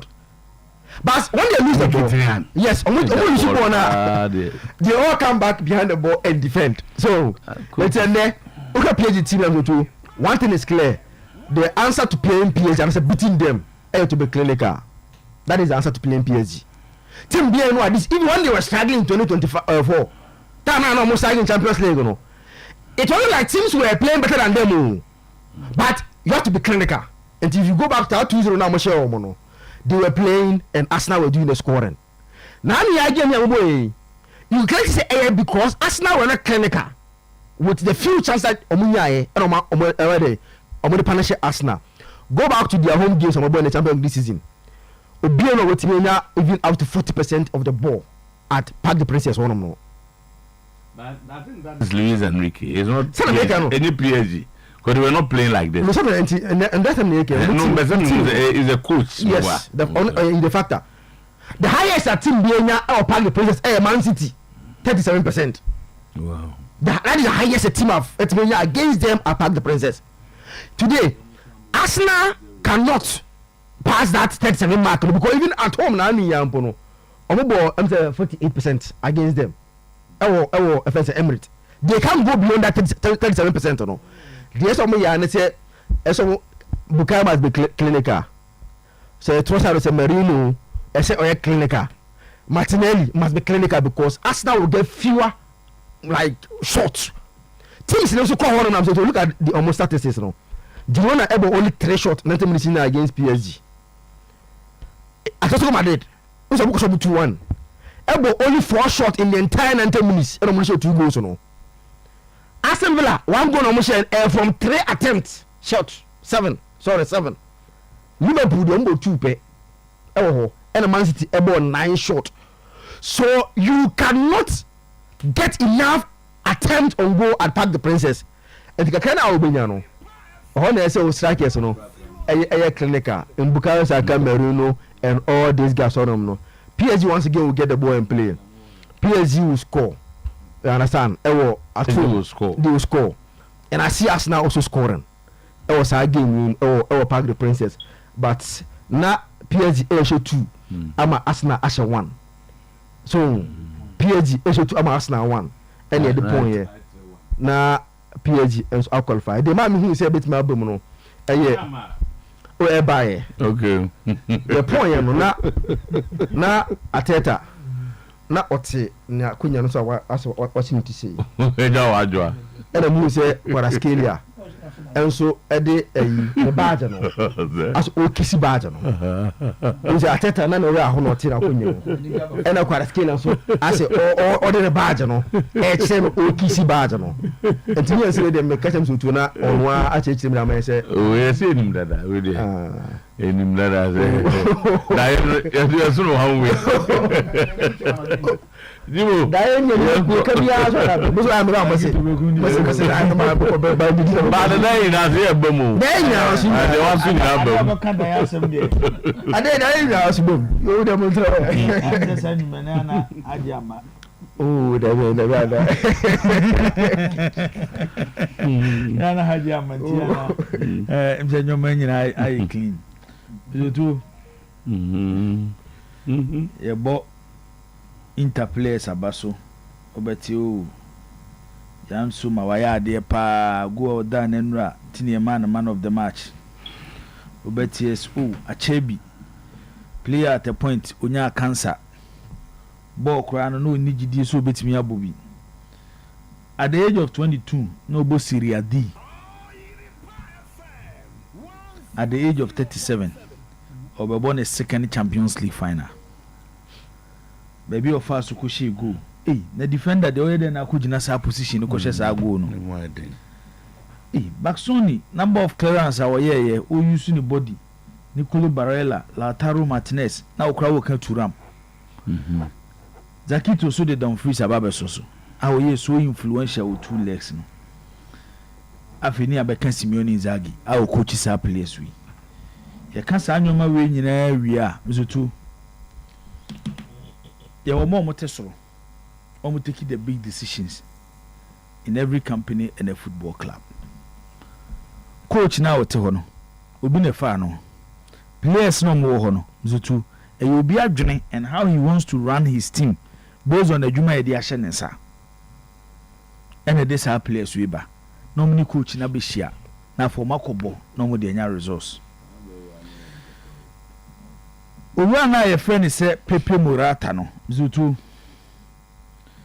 Or turning into arguably the greatest sporting director in football. Value for money. Bema boda shadibi. Pepe Morata ono na ye the brain behind Juventus team na dominating Serie A starting from Antonio Conte. Finish here with Mas Allegri. He was the brain behind Juventus team no. Omo Champions League final you know. One against Barcelona 2014-2015 and one against Real Madrid 2017. Yenga 2014-2015 ni team odom bobo Champions League final.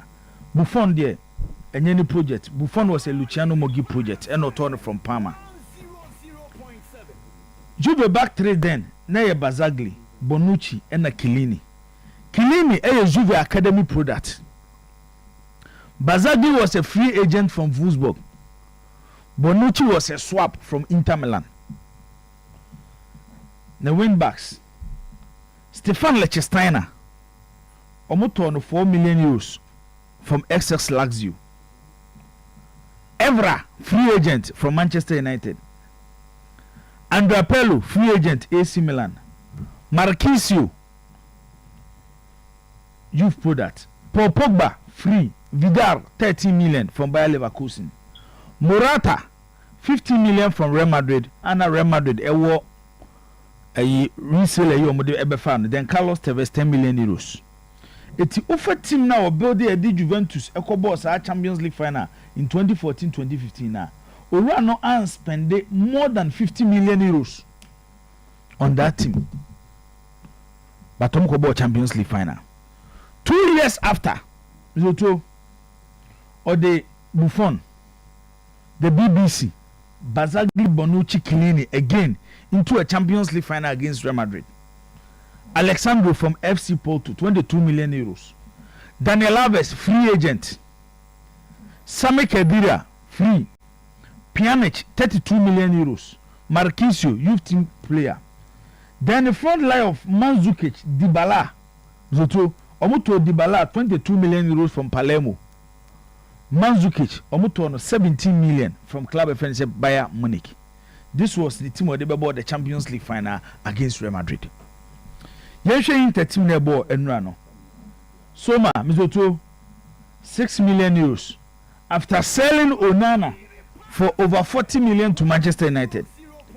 Dumfries Mizoto moto on 13 million. Benjamin Pavard free. Arachebi free. Baksoni Mizoto Omo Oyomu youth team product. Dimarco youth team product. Hakan free from AC Milan. Mkhitaryan free. Nicolo Barella, 25 million euros. What's that? I'm on the club now. Free agent. From where? No, the free woman buy. Oh, okay. Aye. Marcos Thuram, 18 million euros. Lautaro Martinez in the product. But Omofa Lautaro, 18 million. So, offer Inter team no more started. Enemies to two more bench. They say Stefan de Vrij. Te say obi te say Alsani, Zelinski, ufo obi te say Davide Fratelsi, Medi Tarami, Marko Arnautovic. Okay, Damien. Okay, come on nyina boma. Inter team no, mizo to almost spend 30 million euros to build this Inter team. 130 million euros to build this Inter team. Question about me say I want to say. Team I had 130 million na build no. A dear queen our first or what many top clubs are almost spending big a compete. When you're legal, this is Champions League, the greatest football competition, club football competition in the world.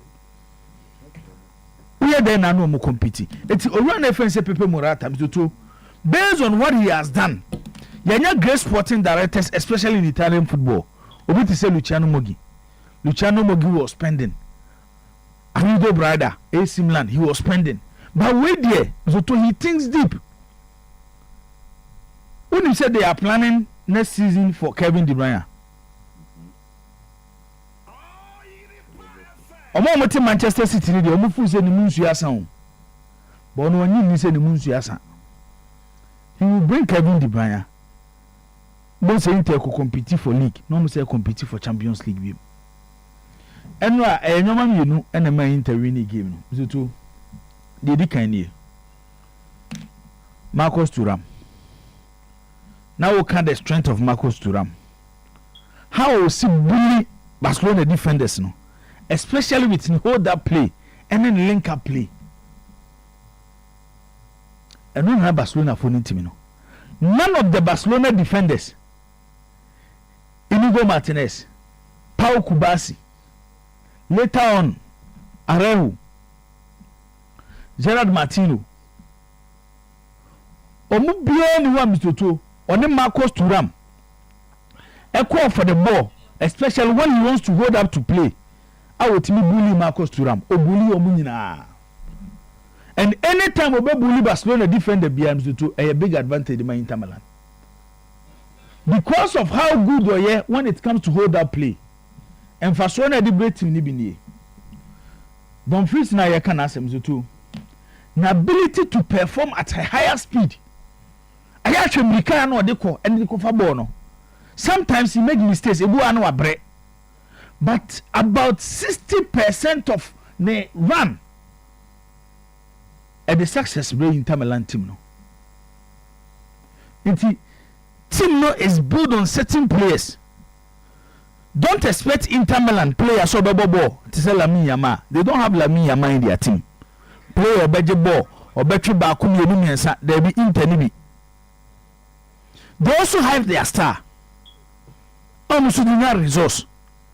And one thing, a man no game is so special and say, this is a side that before this game against Barcelona, both legs, no, me I describe them as the best defensive side in European football. First leg, no can concede 3 goals. Second leg, no concede 3, 6. You ask yourself, hey, I don't know concede goals, sir. But don't forget, say they are playing against the best attacking side in Europe this season when it comes to goal scoring in Barcelona. And the possibility of Barcelona scoring against Inter Milan and for only how their defense is good, no, so too, they high. But Inter will move away, and that is Barcelona's problem. And I make say, based on Barcelona high line, Inter Milan a lot of spaces to punish them. A lot of spaces to punish them, and some spaces no, and the Inter take advantage. But baby, Barcelona lose game no, 1-2, no more 3-2 up. 2 minutes to end the game. Barca changes. Lewandowski, what the never day. What the never day. This was a time I know that sometimes you know who your coach a good point here. You need to sacrifice your philosophy. The time I be go no. Inter the ball in Barcelona 18-year box no. Barcelona had only 3 players.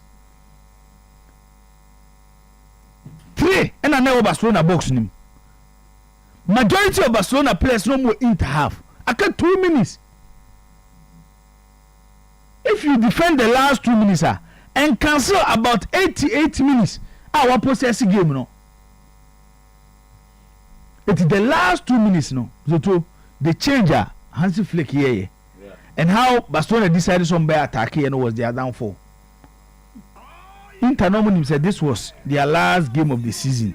If they don't win, Omoko trophyless. It's good game from club of friends Inter Milan. Say no, me catch us say in Champions League semi-final, who lose game bia was San Siro da. No, and no more eto aso ewo ho no. Arsenal any PSG game never Barcelona. Minche o game no ho bebre. Okay. Nje wonche. Minche o game no ho bebre. Okay.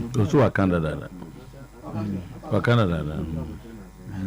Wa Canada. Di bobo ti clear. Oh. Okay. 2 teams play. And in the history of the Champions League, the 2. Oma lose first leg. ɛwɔ mu home no makɔ dane return leg ne wa we they are qualified to the final say kinda so when I started so interpretation was sorry so focus on emphasis so focus on emphasis Ayers of 1995-1996 season omo lose to Panathinaikos in the semi-final and omo ko Greece got 10 results no ko final against Juventus opponent new Tottenham Hotspur of 2018-2019 against Ayers so minim so be kaya Lucas Moura game no Pochettino game no yes so these are the two sides Arsenal in the Champions League history in progress here when it's a knockout game the emphasis is on knockout ewa abra omalusu first leg ewo home no makwa than a return leg no e dey qualify and also o say yenimi na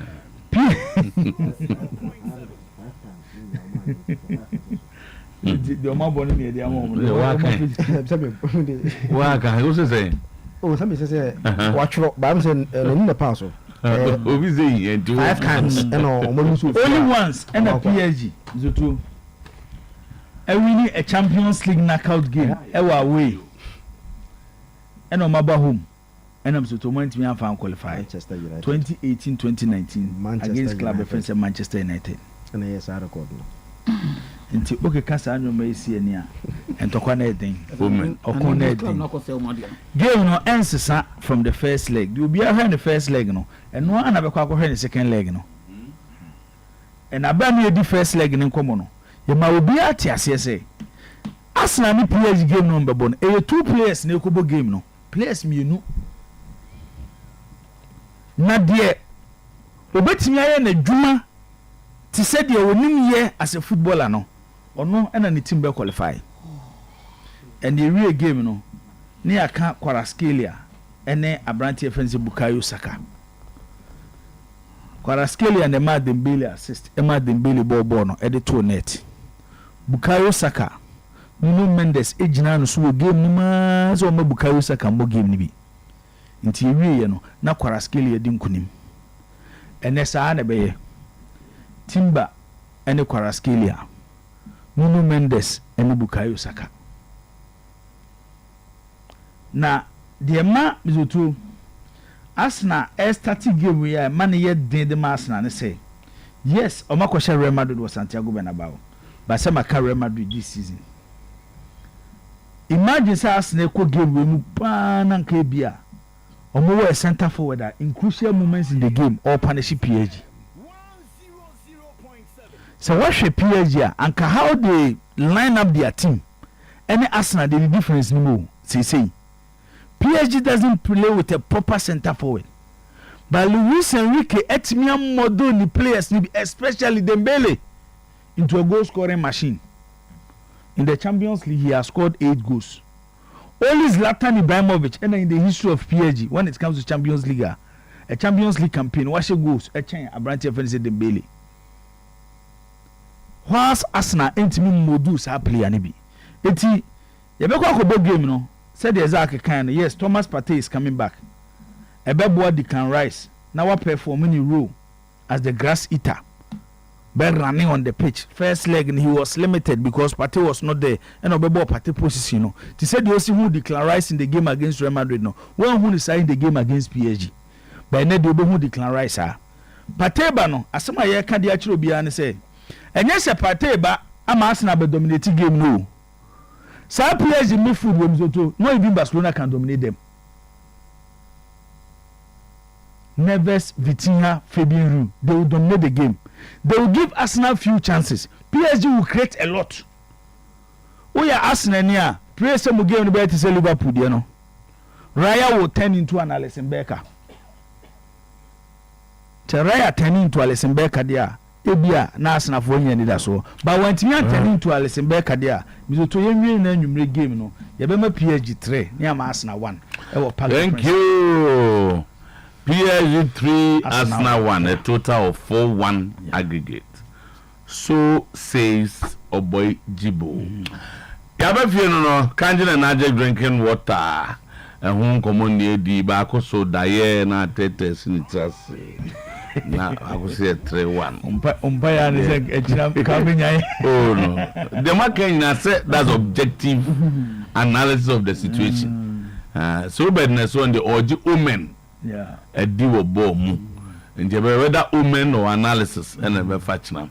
Yempe kanje no anu pra na agima betna se na onu na ebe shase onya ba ya na jese fie semre de na ona ebe tiase no na onum kanje ma utimi edeye onum kanje ma alkaline acid ni na free system mu kama pension bi nom ewom se enkofo bi agi atum se kanje ne boa ba nipa kakra bi wa afi na wo mu hu se enya dru esusayare amamfo gusu di adanse se enum nsu bi akeke ya no anum kanje na age drinking water over 0241 449191 enu anu no bi wo ba bia ohwe bia ubenya bi viva nego tablet here herbal technology for herbal supplement for pain the about he na ya wo ya baby ya whether it's sciatica pains you kotodwe se you shoulder wabeti ana osisi na hawa bomodian ne pebi na enkoye number na 0208337711 baby etondro bia o se wa wo pain yawe hawa ye ho hwie nye wa tratra bia mfa no ape viva nego tablet ne bi wa wi anu no memfa seda enso ma grow fine say when ma to no ntimi ne dia no ape bia no yaka koko ene aban ya bom yede eboa pa ma mu ko afichira mu hu so ye mu pe grow fine wa wonu ma to ntimi ne die wa won 9 won sata 80 wa yare ho to wa ma grow fine speedy process na maun Dekita Eba Clinical Kumasi Amakumra na ba Rombe Bank of Africa omuna Eddie Group fan yaba. Your number ni 0244596532. Ya ye ka ne mkrum na wapebi. Bosume fra bank say ye bank adwuma se di CKC ana ye pesusu bosia ana ye tususu bi ana bibisa bomodi ana hwe bosume fra bank for obeto shares e bosume fra bank. You become part of our growth and success today. We show him number 2 asiwa asafoso or asaf market wa adishman but stand go be quite old tafumronto. Your number is 0548533050 bosume from rural bank obetimi so afre 0243 600002 and answer 0243 600 002 e-banking is star 992 hash na ye ko ebie eba center elio etibra kwaku se wo kasa no che de obifa glaucoma ene cataract na de do ani afre ebie 40541 565199 0502 812161 ye ben Beneza preschool e wo doma kumase de yabakwa da so dwunase ye wo dwum na echi hwa na afi ye nko. All right, so bad. And I captain Echo. A judgment, yeah. Young boy. Good morning. Yes, you so see you. Another special day for my family, too. The second born, yeah, appear what in such clearance giving, so too. Yeah, appear what in such, and then I would so happy birthday to your appear what in such. From one student of Prempeh College, my second born. To do, and Yankopon, and you know, we shall no yana Cassia. One can't hear, I could also Okahonam Kofa Mammy. She said, and then I would another one can't hear.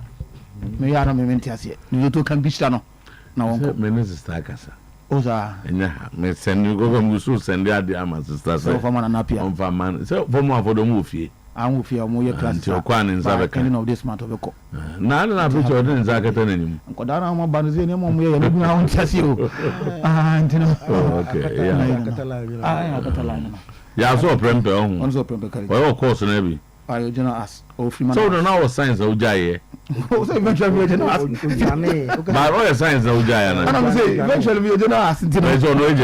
Only you did not ask. ana president so dey me ko osan call me house president so dey oba na dey on engineering okay university okay onu nya 19 years na no na we nya family man happy birthday to you from the family ne ma me ne enuanu nyina yawo nam so ma me dey ade be ma ho yawo ntie o ankonso a be hwe o so number nti so so me exercise bi bo me so to yakase be a very be a competitive o dey English teacher me kai o che me odamfo atido literature and then atido is a big man. Oh, okay, competitive. So yakase be competitive as you say maybe is as good as or better than others of a comparable nature. Okay, so let's use your league, and so to me kasa same way background dey ba no ye asema if president be kan say what the interest about in football mu na say ma me kan say o kan me catch say I think o kasa chire nkrofo bi na nya yen a ye tuai be o ye tie hu say football no enkoye ba ye me o wan sema na kwame kan he seems to be real coin asema the president kan ye no and he's a football person so na ma so na me kan ye no more or less me nya are you one person to support it and me surprise say na kwame mum na kasa se mu se ofu se yen league no so to is good we under 20 ebo first cup of nation mu boy on performance on boy Egypt ni na battle say yen league no good yen league ebo ha under 24 Senegal yes under 20 team no about 9 to 10 players on play mu trade outside in 20 man squad also no about 9 to 10 ebo outside on boss do one na ebo. Right? Now we are talking about a league in Ghana league. So what's your question? We are surprised at set Nana Kwame of all people.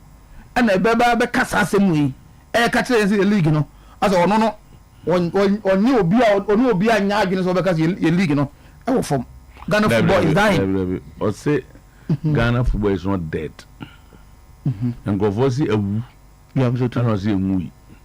Na say wu you to dey ko ewu meka what he said so adenu wuye enwu na all kano and all your points that say high and what under 20 abam say under 20 performance in Egypt e ba trust say in league no e was ro omsa say league no competitive competitive omo that's ro a ombeje no I can see your pa and omo we so I can see okay the can league competitive me busa no was as good as better than other yeah to that extent is competitive so how competitive is our league a league I 34 matches na yebo 3 points the obey the league you know so ko watch matches in na so 102 points now so to assistant now do lead the league 54 points with 4 matches to go 12 points and the count are all the 12 points from no the highest the league every team akọ 66 points out of 102 and you call this say a competitive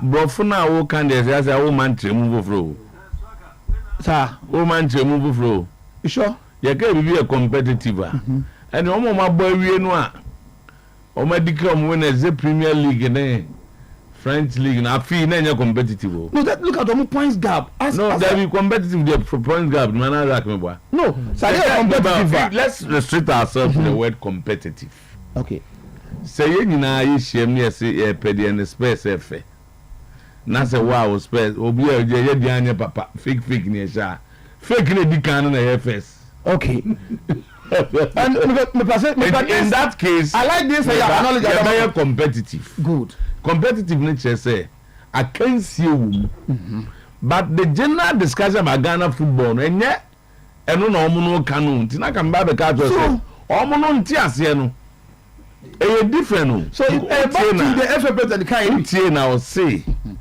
obi ball out to ntia o ti egu all the way can it is some FA president be kan na me see he's not addressing Ghanaians but he's talking to the football people omo tenase no e na kwa America no. But in normal sense, you cannot tell me that this league. What is it? You cannot tell me that this league is competitive. In terms of competition, there is competitive.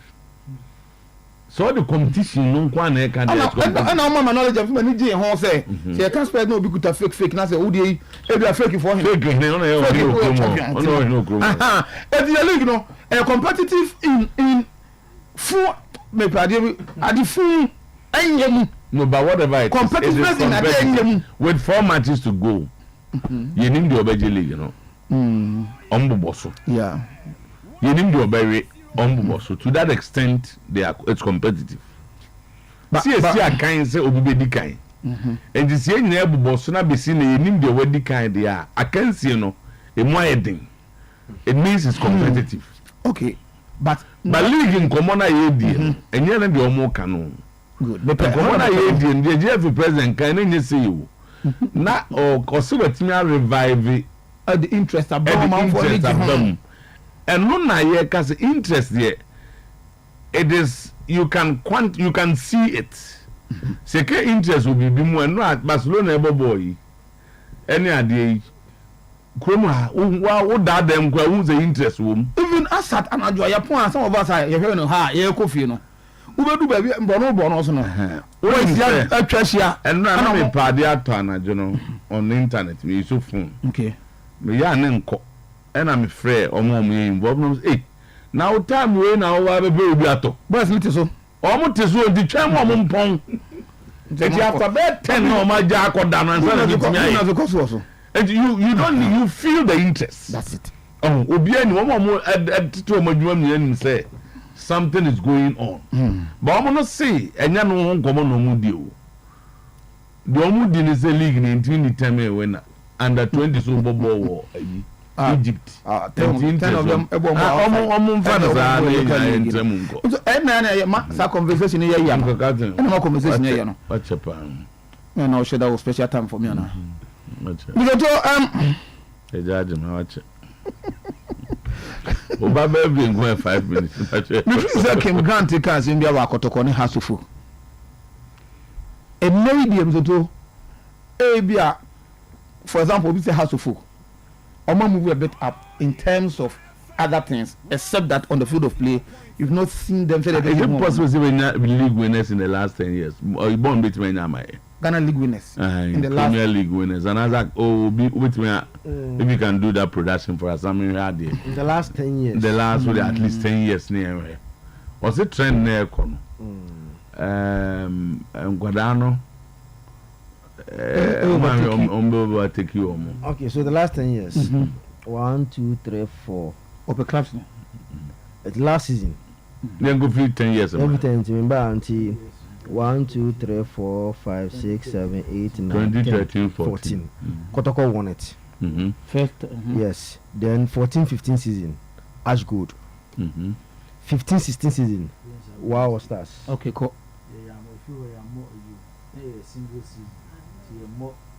I do the for year and 16 Legon Cities. Legon Cities are the league. Wow Stars okay. 20 Ash Gold Beje. Now Wow Stars by. Brand my 2017 Ediana Stars. Okay. 2018 remember Diama Nelly Diambo German Mediama 1920 and so Corona Yamwe 2020 1920 and 2020 the house came and won it 2020-2021 Kotoko 21-2022 okay 3 times Mediama 22-2023 and Asamate 23-2024 so in the so 10 the years last 3 on a Kotoko has out of the 10 no Kotoko has a 3 has 1 Kotoko 2 Kotoko 3 and 2 no Kotoko 2 a first one no Kotoko Nigeria Kotoko 3 first one no start here the 10th year no Kotoko 2 Kotoko in 13-14 and on Beji Asema Kemgante can say can you imagine say Yeboli will be a Spain and not England and not Italy na Valado lead na last 10 years na Bravo na 3 I don't know cause the trend na economy we boy you got 10 years back on me no be fa be 9 yeah you got further 10 years on be fa 9 and yes sir that's it's a fact that's what I make us say off the field there house of folk BB kotoko status on be but omunya of the house of field there so be out there oye eno na wo de ba bewura there because of field no so the house here of the field no the make can say field over na a whole lot house of folk kotoko no mu ni hwe ye bo mu din the two most glamorous clubs na ye can e job ho but no mu ni hwe to show even training grounds so cry no move from one place to another and they start the money settled and when the thing that you are able to fortify the man of the field no it translates to on the field now you can concentrate very well on what happens on the field and that's why I expect these two teams to start focusing.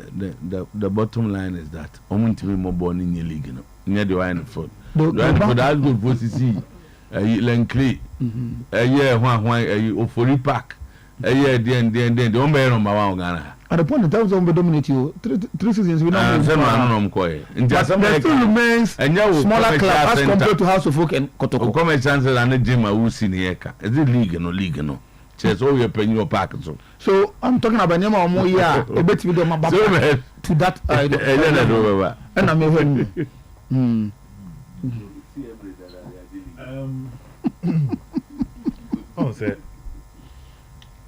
Ghana League in common. Ya a league na a time monitor no. Say I was share in some na company for any but 2 Ghana no one say baby a Piesie duru no. Ya de sa fast training be kura bra ya yenduru. Sa super fast training be kura bride because you see they are not even accepting what is really happening on the ground. And maybe a check me too. See I can't say Kotoko bobo. Ain't quite 2000 yeah. Not even in Dawson. 2 nama wasn't called for chenku. Now commentary radio no. Radio boy to me the sister near bie. Now go for chawes yao. Especially se Kotoko Africa, even se Kotoko away wa Ghana league yao. Now me to anya say chenku ketu o. Papa mpanimfoɔ young boys atena se na even before say game ni beba so we are talking about the Ghana League now. You feel the discussions tebia Friday bon se corner na beko stadium me the mint me nkonti ebeti commentary na ebehia wa ha papa we on se me to that time na biaba no say so mfe ni biaba bi so my pap and na sport biaba ne dey say aye yi kakra yeah on say no na free ha first na ebehia wo ho no mo ko tie commentary tina commentary ni duru a me to onim say the name ko enoma na tie na enoma na no odea to the stairs them to se Kotoko bobo na go ba wa uti fie na won like I say ball no untie bi unhwe bi no uti go ti sese ne ene enre numre ye he intane basa wa uti fie a ball no hwe no go ne ba wote ma wo say go abana fe wu wonda de wa hye they say Ghana news teams in newspapers no ma jare ni nyina adani jurabu adinjam na nipa say na eto so dem go mo na ko to super oh na am so too area bia no on say ne obebi a house for especially Kumasi and obebi a Kotoko for is a Kotoko bobo a so what go no wo area house ya what me say house for no ne a Kotoko no mo celebrate what the ye bebra na say Kotoko na ahye you can feel the passion say all over. And you'll be that when you're TV home, when you're radio. Everyone say we are sena koneni. Because we are sena koneni ma say TV na ba. Wow, sa Brena Stadium o ye ma obe corner nipa abochenku o no. Ah ma ye ma wo stadium. The same way I expect senka TV na nka first radio bi isi abonten. Emma Mr. Tuokofo tie etwa wo tie commentary no. Ka say e ba be TV a ye isi abonten. Stadium na bo madada maintaining a level na abonten so for no so enjoy but now ye de no kura ka asem a unya sa obeye Mr. Tu obeye research method bi to know say sa de na kwa na switch and you see the passion of Ghanaians and move away from football.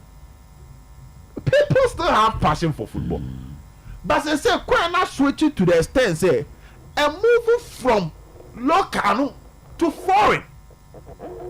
I must say the interest of Ghana for when it comes to the game. But I mean can't say me. First Kotokobo ball Sunday we are na Kotokosha. When you chita for Okukrumo she Kotoko Jesi de ho. Utimi see we say papa we dey on Kotokosha. Or turn idea create different. Still there were hot here. But then you miss to people feel easily and there's this connection to associate themselves with foreign teams than local teams, you know. The foreign teams just in a bar. It's a bank for no idea. I'm from rep your club as a the last time members so to I'm going to go to Ghanaian. You know what I'm saying? My catch on say, oh yes, yes, we are you. No, last time we are say presenters. See you are okay. Oh yeah, rep your JCD. Nipa share Kotoko JC ko ene ono na nipa mienu ka no. Omo kan ya say foreign. I'm so munya binto. Omonto. I asked one of them say access to this jerseys no. Hey easy. But you be at all, we say even a ton aje to grow. Oh, no to so fra bass mo benya be say. I no my bass. Appointed. But when the onama, we be too easily. And then na na common sir. First na Kotoko de na common sir. Those are first we to Kotoko just near common na ko fu twagum. Me akwachi obi. They say nipa ko ha hu ko twagum ye be chene because o ko twagum kra nipa san na beto. Ama for so nto ma wo to you know. Madrid Manchester na mo. Common here say ko fu feel easily. To say ene abasa ka basa share ya ka ene wonam kroma bo nkofo me sore say ene ye she basa jesi abakro ba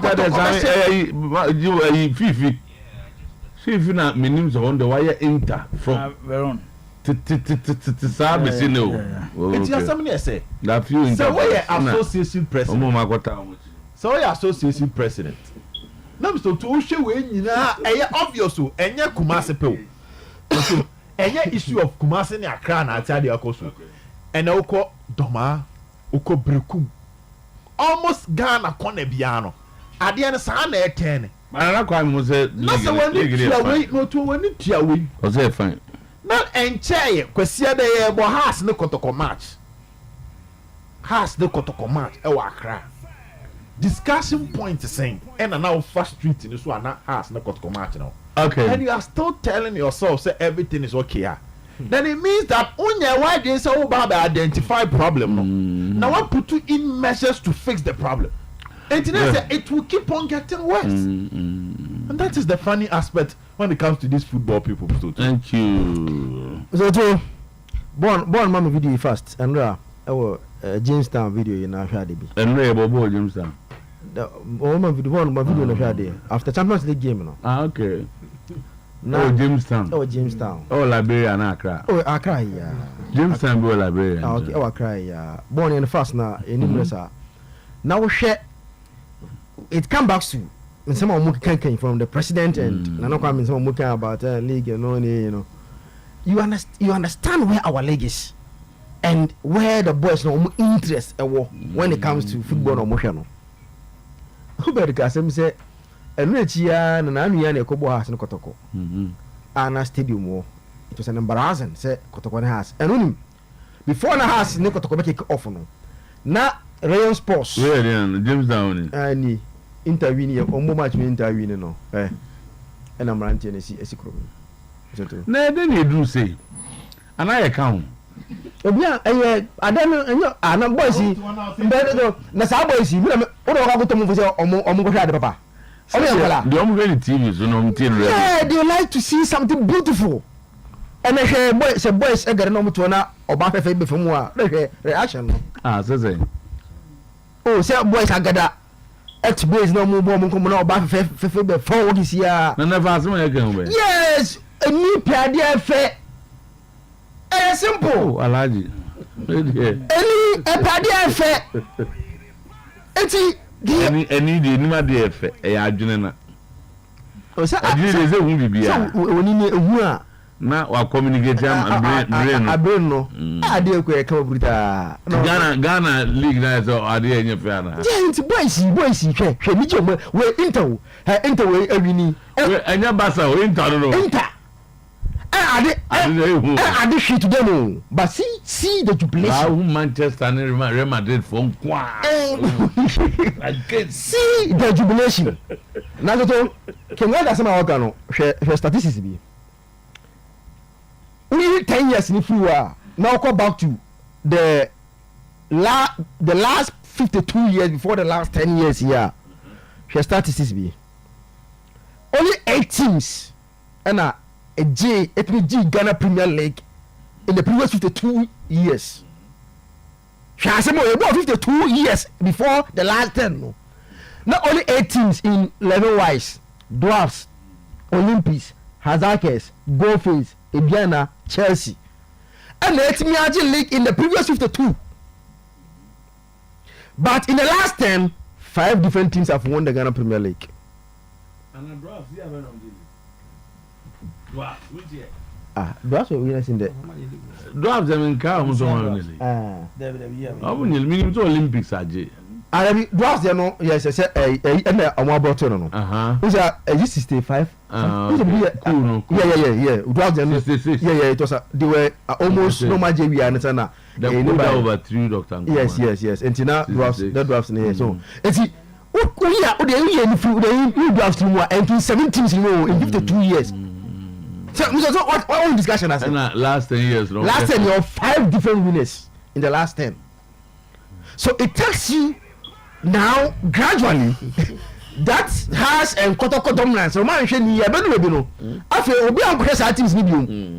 Nobody will have interest in watching Has and Kotoko. And this year also easy to jai push no. No league no go. No easy. No make only and the nation there. Any vote have. Push. Now go 6. And maybe based on it was more okay there. Yes, has to go 6 in the last 11 years. Push. Yes, because I know goes as a nations and as a Heart of Lions. But on my Bejana on common questions. So something must improve. Now, if you look at that E20 year outcome once in year, or more players 11 from Ghana, not Premier League, Ghana, Premier League, I'm saying 6 or 7 in the Premier League. And Division 2, you know, Marcus Abagum. Now, boy, the those who are playing, only the Costa. And that one other guy be also. The Costa no younger apostle. And there's one other guy be also come one. I mean, I'm getting one able. It's Nana, born out on E20 no. And I'm going able. I am bogus in the Egosomaba. They are dominating the E20. I don't know. If you sit down very well, analyze the echoes of Chroma here. Now this is league with competitive. Tell league in the Queen, some of an club administrators. Omunya sumji, nezunya sumji. Adian zo mune yo mobo. Eno mu fuso munya mfaso. The yes stakeholders. Me am wo fana na kwame. Afi etwa mu bosome November ni ye interview. O say omutimi run football na akwaje bosia. Na ni team bekum Chelsea. Season 1 more kakra no. Dudu. O say yes. It was about $250,000. One more kakra no, $250,000. Na born no mo ye no Ghana, mo ye so mo pebo ni ntia. Into no obedia tuma, so to do time bi na nensa agene. Dine zo kopra mo pa janto am no mbeboa. Na se de bekum Chelsea ko ya no. Ti se ya na bekọ bedu baby no, amofa janto aso nsa bagene. Eno ye de clear picture a chairman in the state of Ghana football.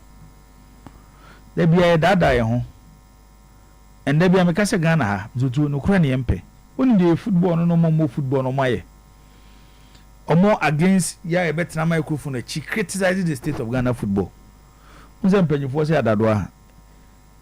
Echido nim no. Ochido no. Yes. Sana ye bo na ye. Dakito ntiase chenu. That's what I say. I don't know what you do. There's going to be a bad will be a winning. But still, I would know. Sani born into a more winning in Ando and they were back at the state of Ghana football. And that was one in two. Also, one in two. bɔɔl na ɛkɔ so ɔmo ani gye ho yɛbɔ league wɔ Ghana ha ntutu 18 Premier League clubs yɛama obi a one person a yɛbɔ league wɔ Ghana ha a yɛnni obi ɔso ɔde ne sika bɛhyɛ bɔɔl nim sɛ ɔde sponsor league no ɔsi league kɔ so yɛ football na ɛkɔ so ɔma yɛ example ɔsɛ under 24 bɔ African Youth Championship ɔn sɛ examples wo na ɔmo yɛ kora na Ghana football mbɛsɛ megya ɛka no oyams ɛna last year bɔ Africa na Dream Safety kɔ semi final ɛna sɛ mɛdeɛ ma kora real group stage this year ɔmo wɔ yi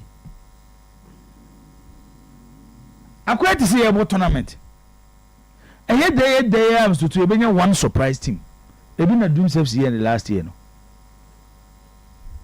ɛbɛsa take here another 5-6 years asane nya Ghanaian club no asa akɔbɔ group stage